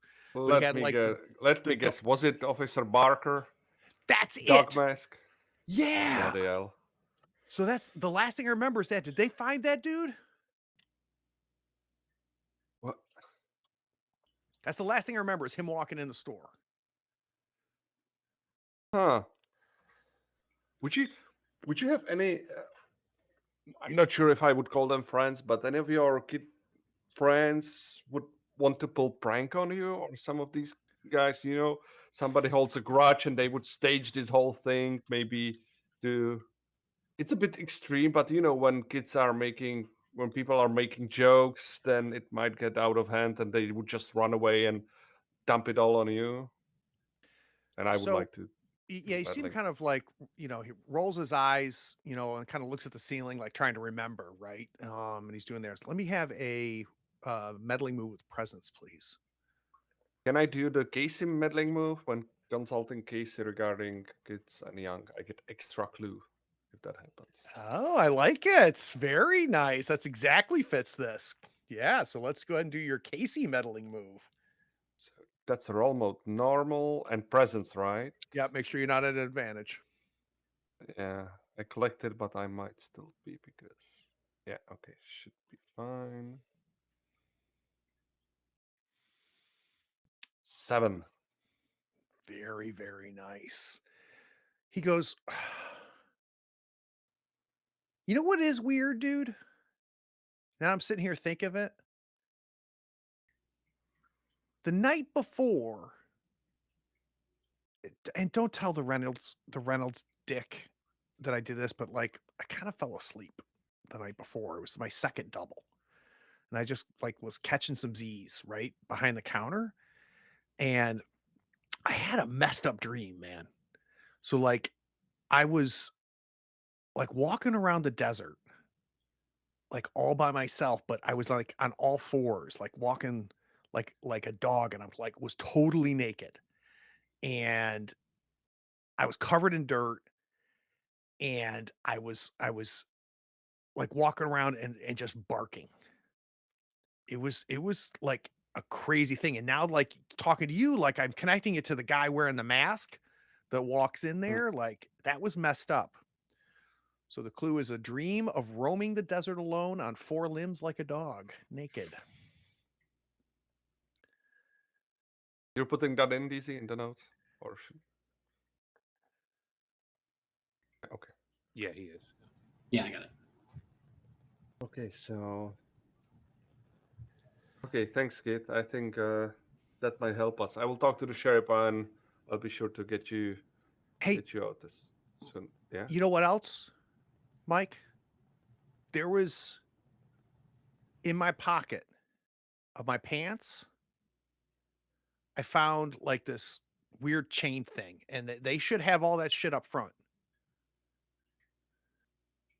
Huh. It was your chain thing or something that. No, it's nothing. Nothing. I remember reaching into my pocket, like when I had to empty my pockets when I got here, and that jerk off Hanscom dude, and there was like this chain thing in my pocket, and it definitely was not mine. But they should have it all up at the front desk. Okay. Is it okay if I tell Hanscom to, like, we could take the chain thing? Maybe it will help us, you know, connect the dots and. Yeah, you can tell them that I said it was totally okay. Okay. Okay. Richard finally Okay, joins thanks. the party, unzips his backpack, and says, "What the hell do you know about this jar of black stuff?" What are you talking about? I've never seen that I before. kind of swig it back and forth so I can kind of see. Jesus Christ! What the hell is that? put it back in the What's backpack. wrong with you, Richard? Why?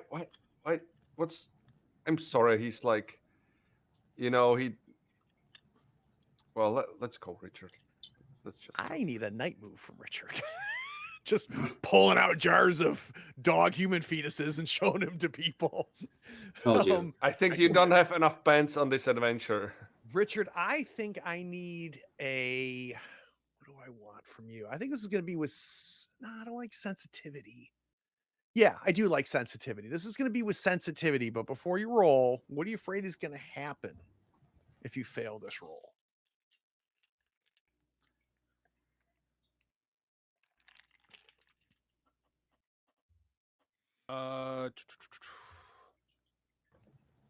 I'm afraid that it's going to potentially freak out Casey to the point where he may not be of any more use to us. Might have overdone it. Yeah, I think if you fail this roll, it's definitely going to spook him out enough that he wants nothing to do with the four of you. So yeah, I think that he's no longer going to be a resource for Mike or for the rest of you. So Mike is going to lose his move. But it's worse than that. Because after you bring this thing out and this little fetus thing rolls and hits the side of the glass and Casey sees it and Casey thinks you guys are just like messed up, like get out of my, like, what the hell? You pull that jar back and you're going to notice that it's now empty. It's just the liquid inside of it. Oh, fuck. Is that so bad? I don't. It will be. Do not want this clue. Yeah, I'm sitting here looking at my across the corner going, oh, can I use a circuit board or a soldering kit to help me? And no, there's nothing for that. So this is just straight sensitivity. Straight night move with sensitivity, sir. Oh. So you pull this back and he's like, Casey turns to you, Mike, and he goes, what the hell, dude? He says that to you, Mike. I mean, like, what's the deal? What the fuck is in there? And who is like, what the hell? Richard here is just pulling pranks on all of us, and I will just cover it and just make Richard hide it again. He's like not feeling in his pants today. I don't know what happened. Like, bro. So the fetus is still in there as you put the jar back into your bag. Go ahead. I'm sorry, Vassal. No, he's just collecting weird stuff he finds on the ground, and he's just showing it to people to make them scared. Like a prank. And it's just I will talk to him. Will you tell him it's not funny? Casey. Yeah, we tried. No. Hey, Casey, you're talking about you saw a guy come in with a cartoon dog mask, and then you woke up and your whole building was on fire. This was found at the convenience store that you were at, that you were accused of burning down. We're trying to connect the dots. You're really pushing it. You don't push leave the kid alone. He may know something. Mike, he may know something. Why are we leaving this off the table? Why are we not asking him this? He gave us the stuff already. So we go to the sheriff, we pick the weird chain thing, and we just sort it out and let the kid go home at least. No? How long are you here, kid, already? How long do they keep you? I think longer than they're supposed to. They haven't even charged me. It's been like, I don't know, over 24 hours. Isn't that what they say on the cop shows? That they can only keep me here for 24 hours without charging me? You're not a lawyer by any chance, are you? Well, I wrote a blog article about, how not to talk to cops. Well, I will tell you some other time. That doesn't matter. Richard, remember, I was locked in a cell as a kid at all times, and it was not fun to be there. And I was there for 3 hours. I was scared shitless. And if there was some guy showing me a fetus in a jar, what do you think I would do? Just leave the poor kid alone, please. Let's just show it to the sheriff. Maybe that you will have more success there. I'm sure he will be enjoying it. And I continue rambling. Sheriff wasn't there, Mike. whatever, Richard. I'm just I might ghost back, rambling like showing fetus to the kids. Like what's happening today? Jesus. All right. So we've got the hidden camera clue that we picked up. We got the clue about the dream. When you guys get up front, Hanscom confirms with Casey that you can look through his stuff. And you find this chain thing. And Casey couldn't really identify what it is, but it is obvious that this is a dog's choke collar, the type of collar that you would put on a dog to walk it so that if the dog strains, it kind of squeezes in on their neck. What's weird is it's made of pure silver. So pure that when you pick it up, you can kind of bend the links, right? So it's not a very strong choke collar. So that's your second clue for your success with Casey. That's a choke chain made of unusual metal. We got werewolves in this story now. We might. The other thing you find, Richard, in that box that Casey turned in is a purple case, which you get as part of your 12 plus in the meddling move that you did in the jail cell. So in that box, there's also an Odyssey tape. Oh yeah. Arming those tapes up. Where was there a We're gonna have a watch party. Can I? Yeah, So can I you- talk to Hanscom to try to get the kid out? See when speed that up. Yeah, and you do, and he's like, "Yeah, I'll let him out. I'll let him out. I can't even charge him. Just tell him not. I'll tell him not to. To leave town and do all of that stuff." Yeah. Could you drive him home at least? So he's just a kid, He's probably more scared than anyone right here. Susan, can you drive Ken doll punk kid home? Casey. Yeah. Casey, yeah. Will you just drive him home? Thanks, you Sheriff. Thank you. Richard, you open up the Odyssey tape, and you look inside,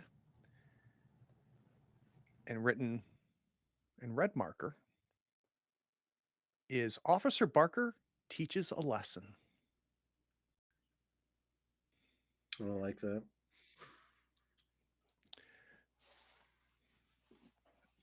Awesome. What do my latchkeys think about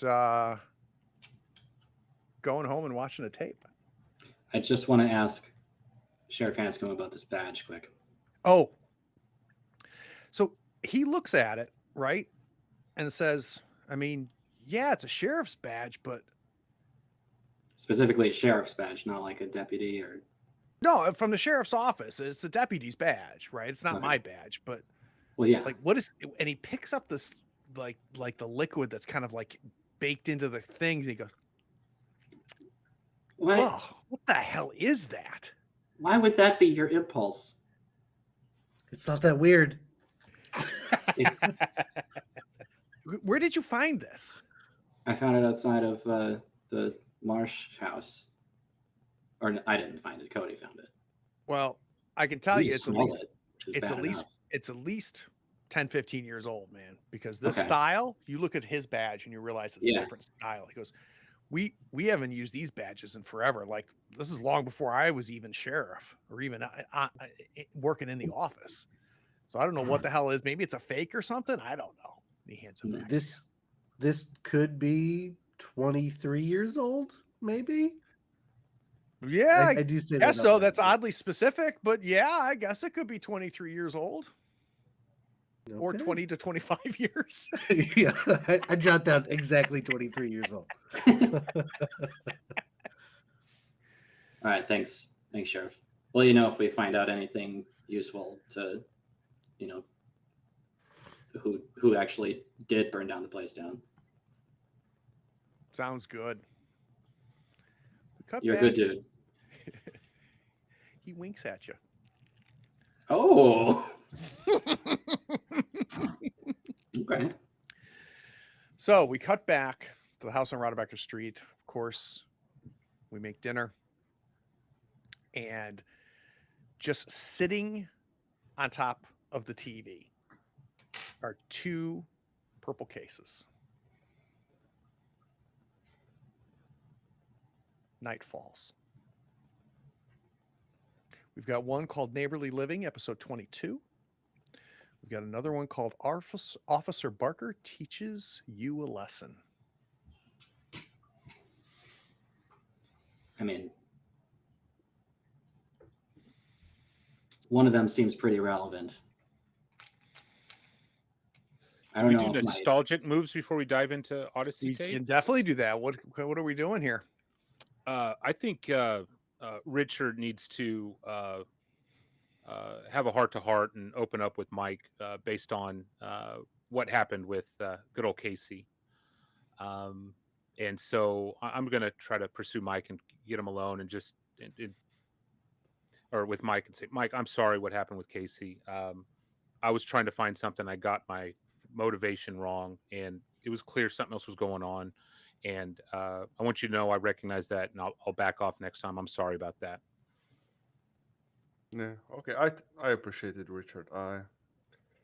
Yeah. It. You know, I saw just the kid being in jail alone, nobody really taking care. I thought, yeah. Okay. Thanks for that, Richard. I really appreciate it. So for a nostalgic move, I'm going to need some sort of nostalgic discussion. Who's going to talk about way back when? It can be any of us. It can be either of you, correct? Yeah, or both, right? Because we can, if Yep. it's applicable to our conditions, and I don't know what you have for conditions. So he's Well, got the affections of patience. They're on to me and bruised knee. That's what Mike has, and then Richard has humiliated. I could start, Vaslav, if you. Yeah, go ahead. Yeah, if you need a moment. Yeah. So, you know, Mike, the moment I saw it and recognized it was too late, but it does take me back to a younger time when, you know, just seeing my parents, the way they interacted and watching my mom go and how humiliating that was and shocking to my family.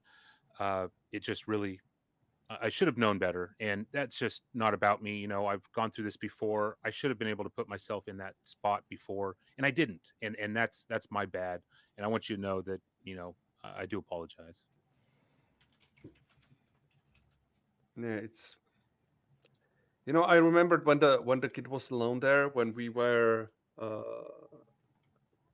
friends were arguing because they had some long discussion about who's wrong and who's the leader of our group and such. And I was always like, I like them both, and they kind of made me like choose the side. And we were, you know, the school I went into, so we were like kind of smoking around the corner. Or I went with the cool kids because they were smoking, they were arguing, and I remember just I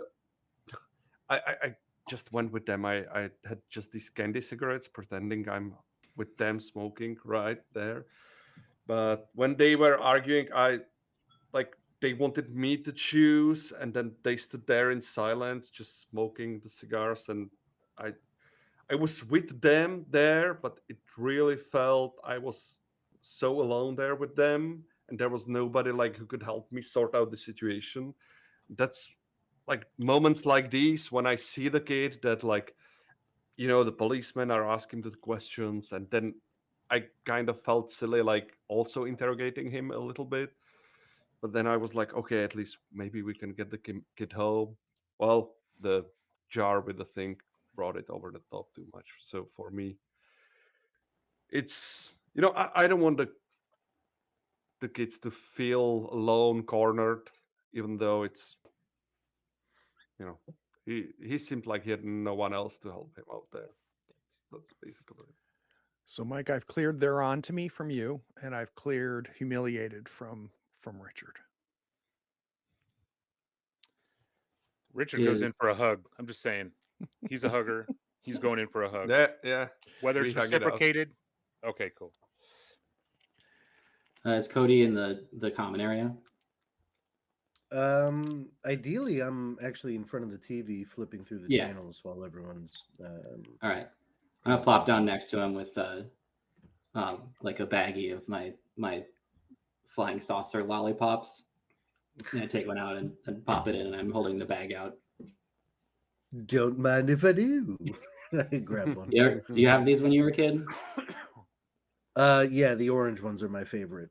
And Oh, I look yeah. at the one I grabbed, and it's raspberry. And Hey, dig around in there. I know there's orange ones in there. I love I'm these. as a already. kid. They were 10 of these for $1 at the arcade / ice cream parlor that I used to go to. That's where I first saw an Odyssey tape, actually, or the TV Odyssey on TV. It's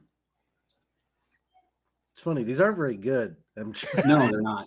They're terrible. But I feel strangely at peace when I have one. I'm clearly distracted trying to find the right show. Just half listening.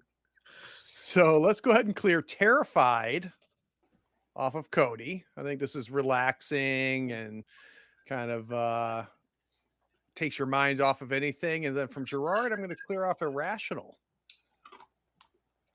Dope. All right.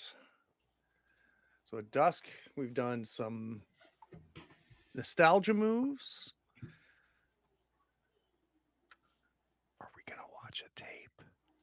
Nah. So Mike, I imagine like Mike, since I called dibs on playing the next tape. So Mike is in front of the TV, holding the both tapes in the hand. So we have two arguments. One, we go for the dog because that's all what it is today about. So maybe we find more.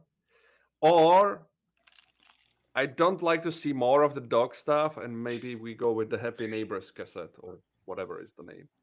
Neighborly Living, episode 22. It's a fair point, but I have to vote for the dog. I need to. Okay, I vote for the Neighborly Living. What about you two? Does the jar get a vote? I never want to see the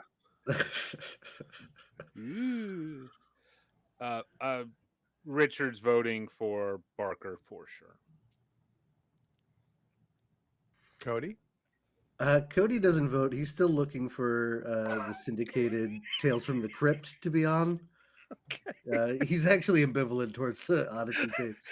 All right, so it seems 2 for Barker, 1 for Neighborly Living. So Mike, you set down the Neighborly Living and you pop the Officer Barker Teaches You a Lesson tape out of its case. I do. Pop it into the VCR. Yep. And you hit play. We see that static that lasts a little long for your taste, makes you wonder whether there's anything on the tape. And then the TV Odyssey logo comes up. There's no title screens or anything. This is obviously an installment of the Officer Barker series of anti-crime PSAs that aired on TV Odyssey. And it opens up on the Officer Barker. Now, Officer Barker, this is weird. Definitely has human hands, human shoulders, wearing a cheap cop uniform. The head is an actual St. Bernard's head, like a real dog head. And it makes all of you step back for a second until you realize it's one of those stupid tricks where someone's obviously behind the dog. They put the shirt on the dog and someone's hands are through the shirt. The dog person is sitting in this nicotine yellowed folding table before kind of this shoddy constructed police station set. So it's just like DIY 4th grade project to look like this police station. I want to start with Mike. Mike, the atmosphere is tense and hostile. And it's reflected in the manic clenching and unclenching of Officer Barker's fists. How can you tell something is deeply wrong with the dog playing Barker?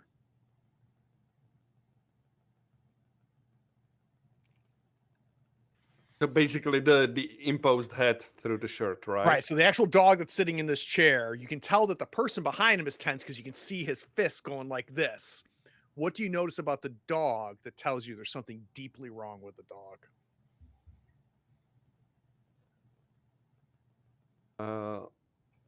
It's surprising that we didn't notice at first, but the dog actually has no ears, and I mean like instead of especially for Saint Bernards, right? So there's basically like just his hair over it. There's not even a hole, just no So it's not ears. like the ears were cut off. It's like this dog was born Yeah. without ears. Like the ears have never been there. Okay. Let's start it off with like this. And so Officer Barker, you hear this voice come from what you can only assume is behind the dog, right? And the voice tells you that he's very upset with you because you've committed a terrible crime against God and his angels. Cody, what act is Barker accusing the viewers of, and what proof of their misdeeds does Officer Barker place on the table? What act against the gods? Holy cow.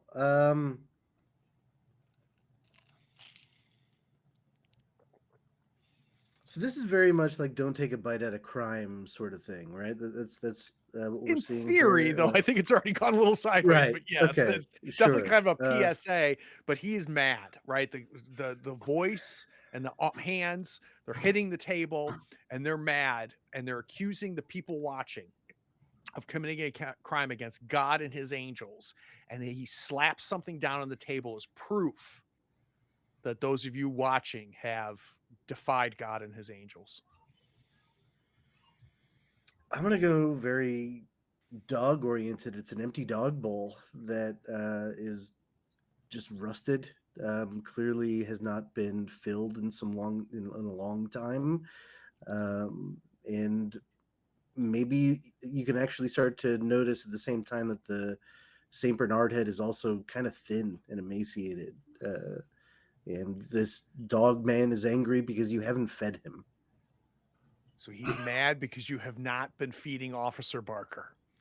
You have not been feeding me, and that is against God and his angels. And he slams down this rusted bowl, and you can just see this emaciated dog's head on there. Officer Barker then says he has to make an example of you as a warning to all the other boys and girls. Gerard, what punishment does he promise to inflict on the viewers and their loved ones? Well, he says that he doesn't eat just regular dog food because he's not a regular dog. What fills him is violence. So if you're not going to feed him with violence on your own, then he'll have to help you do it. Oh, that's good. I love that. And Richard, right before the tape cuts off, the person providing Barker's hands and voice stands up. What is it about the person's face that makes you realize he may not actually be a person?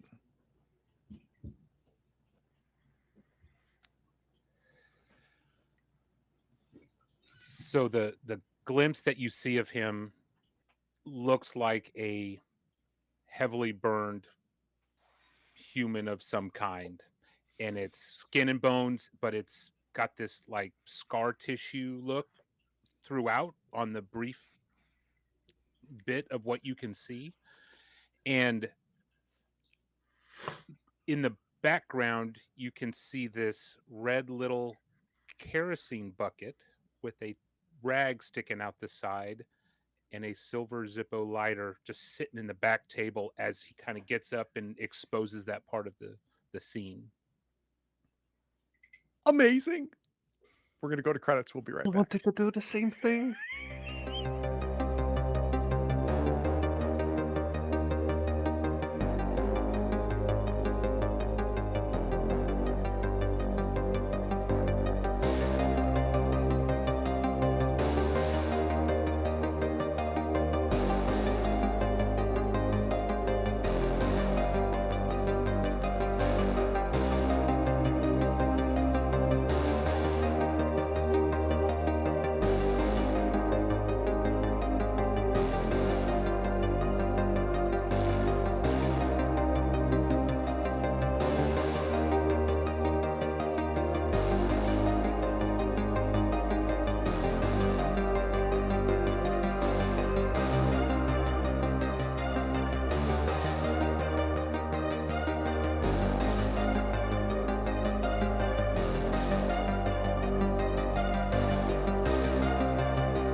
back.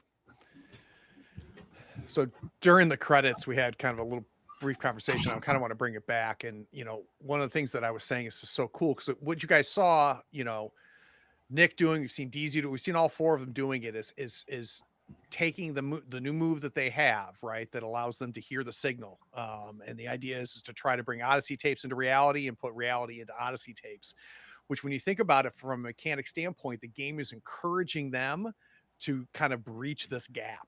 It's something that I don't think I really fully realized when I read the game, but now seeing it in play, we're now creating this really effed up connection, which I think is pretty badass. All right, so let's do XP real quick. Who got one of their Dawn moves or Dawn questions? DZ, what'd you get? Didn't resolve a mystery, but we got a signal from the other side. And what was your signal from the other side? It was the blood coming out of the face of Otis's eyes. That's right. Yep. Yeah. Share a good memory. The first kiss story. That's 2. Be vulnerable with someone. I was also trying that with sharing that, but also trying to connect with Sheriff Hanscom. But I don't know if that was enough. Yeah, that's good. That's 3. Did you get all of your questions? About 1? Well, I didn't resolve a mystery, but very nice. Yeah. That's 3 XP. Let's mark that up. Does that advance you?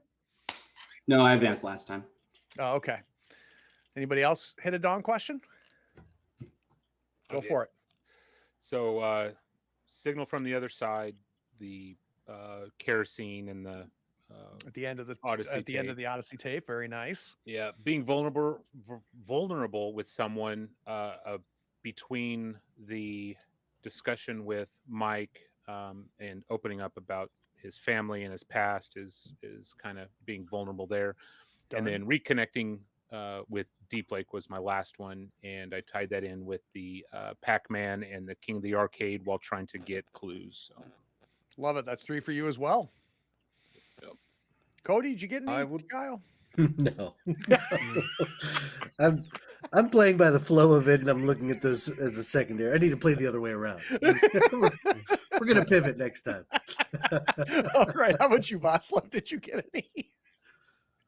I wanted to go for the deliver a chilling monologue with that's kind of why I stopped also Richard with the kid, trying to like put him into the reality of the kid could be suffering. So I'm not sure if that counts, but that was the intention of this.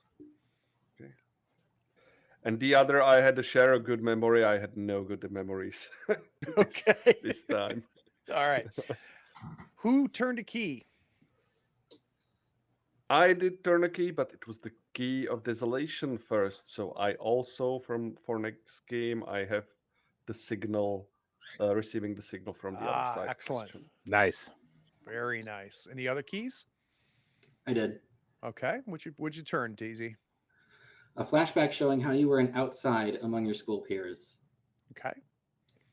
And I think like around that same time, since the first kiss thing is on my mind, it was when like people were starting to pair up in high school, and like there were the long-term relationships and everything. And I wasn't like super popular, but there was a couple girls that were interested in me, but I didn't really return the feelings, and it started to become apparent to people that I wasn't interested in girls at that time. Mm-hmm. And people were starting to ask questions and stuff. So it othered me at the time, even though there was nothing concrete about it. But the first kiss kind of, it was with a boy. So it kind of like confirmed for me something that people were already saying about me, but I didn't realize it yet. That's very cool. Very cool. Let's start with you, DZ. Stars and wishes. Oh gosh. I was not ready. I mean, I love the mechanics of this game with the meddling and the keys, and the signal from the other side is really great. I'm looking forward to seeing more people doing that because it brings it always back to the Odyssey tapes being like kind of in the back of your mind. For wishes, gosh, I would love for 2 of these clues to point at one person that is summoning this entity, because I'm racking my brain. They all seem like they all seem very connected to the dog, but not to like who is like summoning him. Right. Yeah, because it So I'm looks looking like forward to solving that. yeah, and it looks like Richard has this idea that part of the question in his mind is answered, which is this was intentional, right? Yeah. So, but who it is, I think, is a key part of that question. It's only complexity 2, so you don't need a whole lot of clues to be able to answer this, but Yeah. and this I think is important, DZ, which is you guys can make up any kind of BS, right? And Oh, yeah. do a roll, but I love that the table needs to lean into it, right? And really have it make sense, which I like. Question for you, and really for the 4 of you, but for you specifically, DZ. So Brindlewood Bay is another game that's carved from Brindlewood, the original carved from Brindlewood game that has this mystery system in it. What's different in Brindlewood Bay, it's one murder mystery at a time, right? So so it's all sequential. In public access, you're given multiples. We have multiple questions for different types of weird shit going on. I can't decide if I like that or not. And I'd be curious for you, do you guys like having kind of 2 questions hanging out there? Or would you prefer it sequential? No, I do like that there's multiple. It gives us an option of what we're going to pursue, and also opens the possibility of getting a clue that isn't even related to what we're doing necessarily. Because like this whisper thing could also have been involved in any of this stuff. Yep. So, Definitely.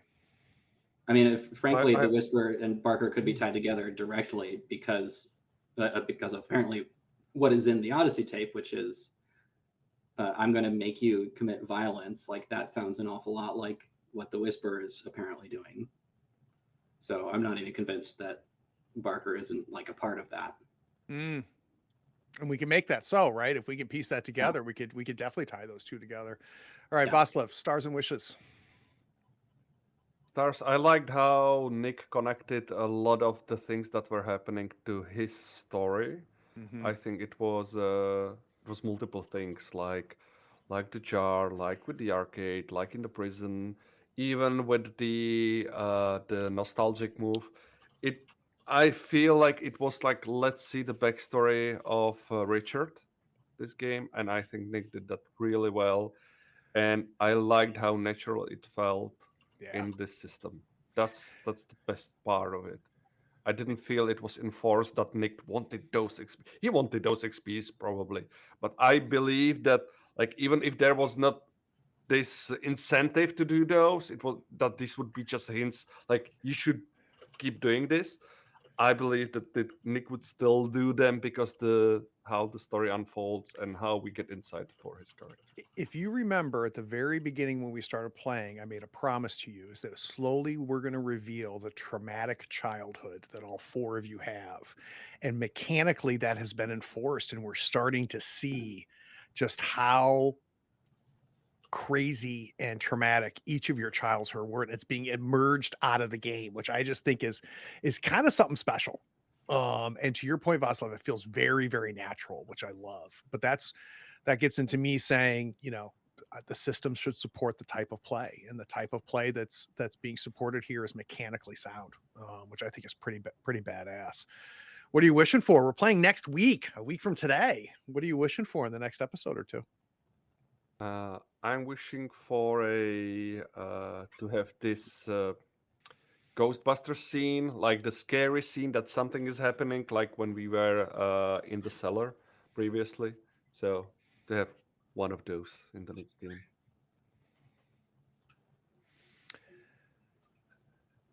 Kyle, stars and wishes. So I think there were a lot of stars this episode. I really like the scene with Mike and Casey. I thought that interaction was really good, and then I really enjoyed how Richard comes in and completely ruins everything and escalates things with a jar with a dog person in it, just nonchalantly. Hey guys, check this out. But I think actually the thing that I enjoyed the most out of this was right at the end here in how DZ took my half-baked hunger idea and actually turned it in a way that was actually effective towards the narrative, and that little bit of subtlety I think made that Odyssey tape for me. So That's cool. that little twist I really enjoyed. Wishes? I'm gonna focus the wish on myself and say I wish I remember the Dawn questions next week, because I get so enveloped into like the scene that's happening, and all I want to do is just contribute to the moment. I'm not thinking about these automatically. I got to keep them a little bit more in the back of my mind. Do you have two windows open or two like screen Yeah, shadows? no, I could very easily stare at it, but instead I'm thinking. Like how do I interject in how do I separate and make things worse for everybody in this scene? That's how just my brain automatically works.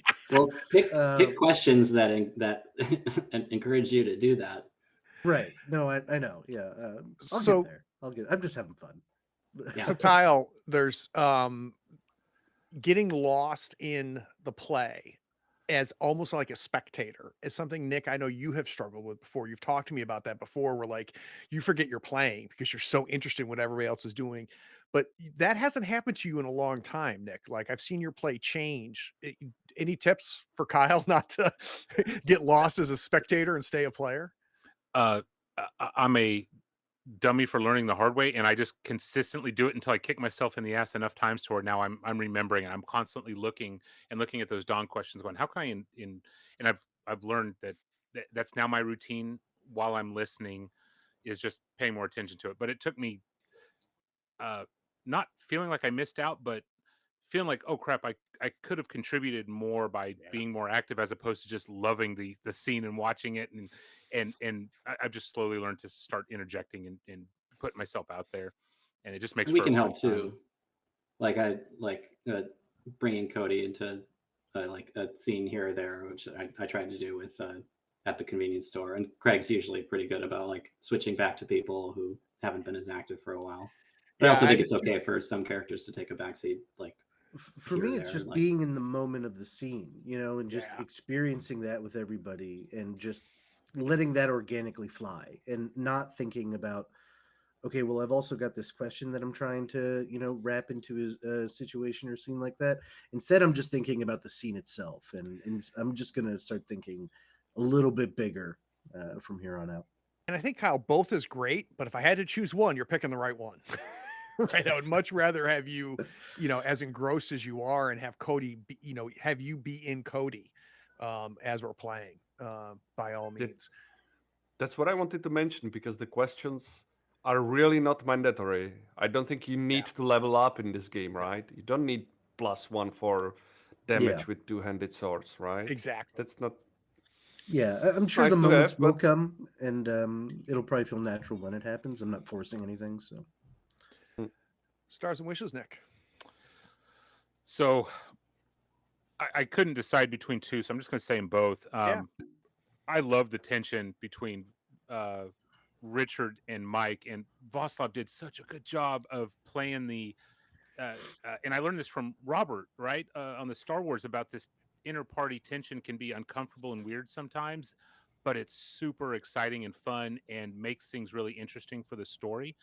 And I love that Voslav was comfortable enough to come back and like, no, this is how. And I love that tension, which on stream it might look like I was creepy, but I was smiling the whole time while he was barking back at Richard, and I loved it. And so I really loved that interaction. And then the tied for it was Kyle just owning his character, right? It's like, hey, I'm gonna bring Kyle or Cody over this way, and Kyle's like, nope, Cody's looking up at the city and trying to figure out what. And I was like, yes, that's awesome, because it's totally the character and it adds the flavor. And then it creates a great moment for Gerard to say, get your freaking ass over here, like type thing, right? And so I just love that part. And so those two were like the key moments in my mind that I just gravitated to and I couldn't stop thinking about as we were playing. Wishes. Wishes is trying to figure out how to answer questions more effectively is my wish for myself. And it's, there's a lot of general clues. And how do we make that specific when we're answering a specific? Do we get to make up a person because some of these kind of point to a general thing? Like, is that in our wheelhouse? Or is it, no, we need something a little bit more specific to tie it to? Well, so as part of this, in order to be able to use a clue to get, because you're at a -2, right, on this first question, because the complexity is 2. So you could roll right now at a -2, and whatever you say is what it is. But to get a clue, you have to justify it to the table, right? Everybody at the table, including myself, has to go, yes, that makes sense. That's why that clue helps answer this question. So I think you guys being stalled on who did this makes total sense, right? If none of these clues are leaning you in a certain direction, then I think stay with that, because this ties to the XP thing. We're not trying to beat this game, right? We're trying to play this game. So yeah, I'm with you, but I think you have to get creative, because we also have 2 clues out there right now that aren't tied specific, right? So we've got the map, then we've got the postcard that are still kind of hanging out there, and those could be pulled in and used as well. And so those are things, to keep in mind and, decide. And, for each one of these, for both the Whisper and Officer Barker, this is the first question, right? We know based on the opportunities that both these questions open, that they're going to open up additional questions after that. So you also have to be a little judicial about when are we going to, me acquiring 7 clues to answer complexity 2, knowing there's more questions coming. I don't think there's anything wrong with that whatsoever. So Yeah. so the Barker clues, when we answer the question, those clues can still be used for the follow-up questions? Not the ones you use to answer the question, right? So Right, but the let's other say one. Oh yeah. Okay. Yeah. I had not thought about that. Yeah, no, it definitely can be used for that. There's gonna be By the one way, I little have last. Yeah, please. one cool moment that I wanted to mention, because I realized it just this game that when you are using the keys, you are rewinding the tape, basically, if I may say so.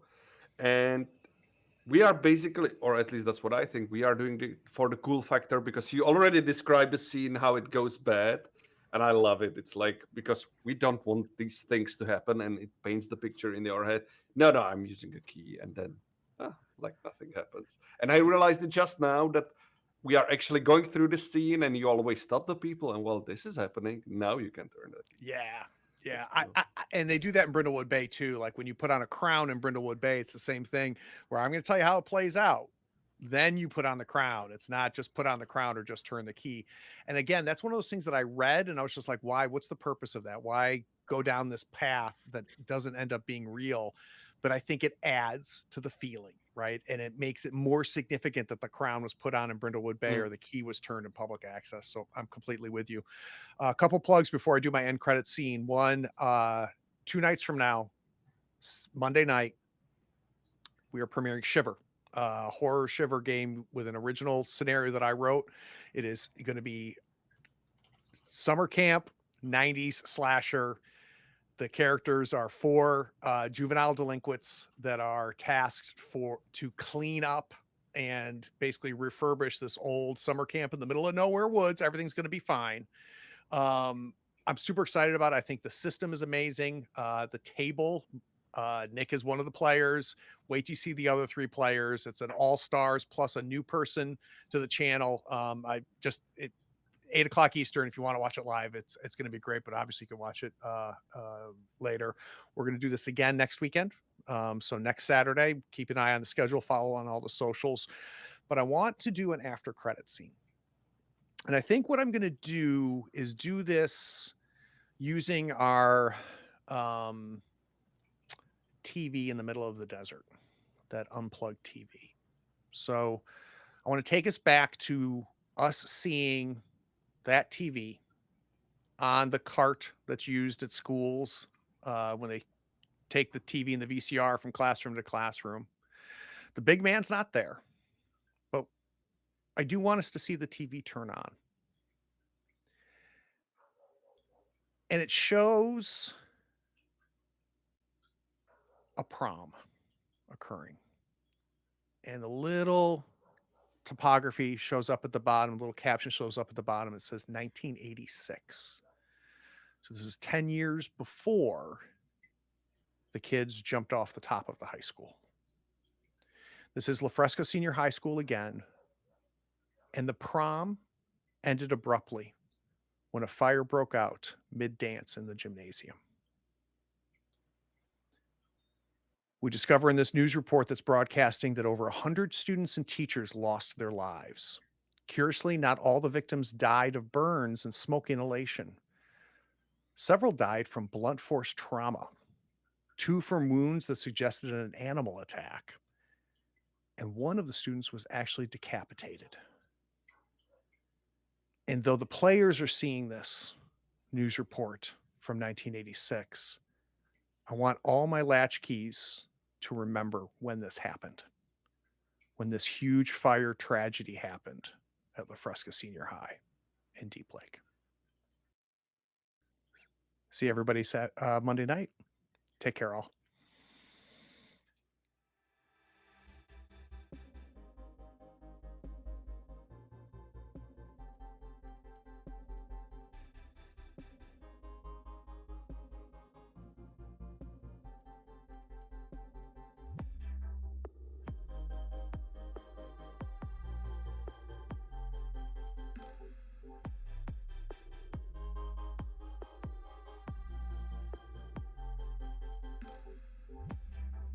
Howdy, friends.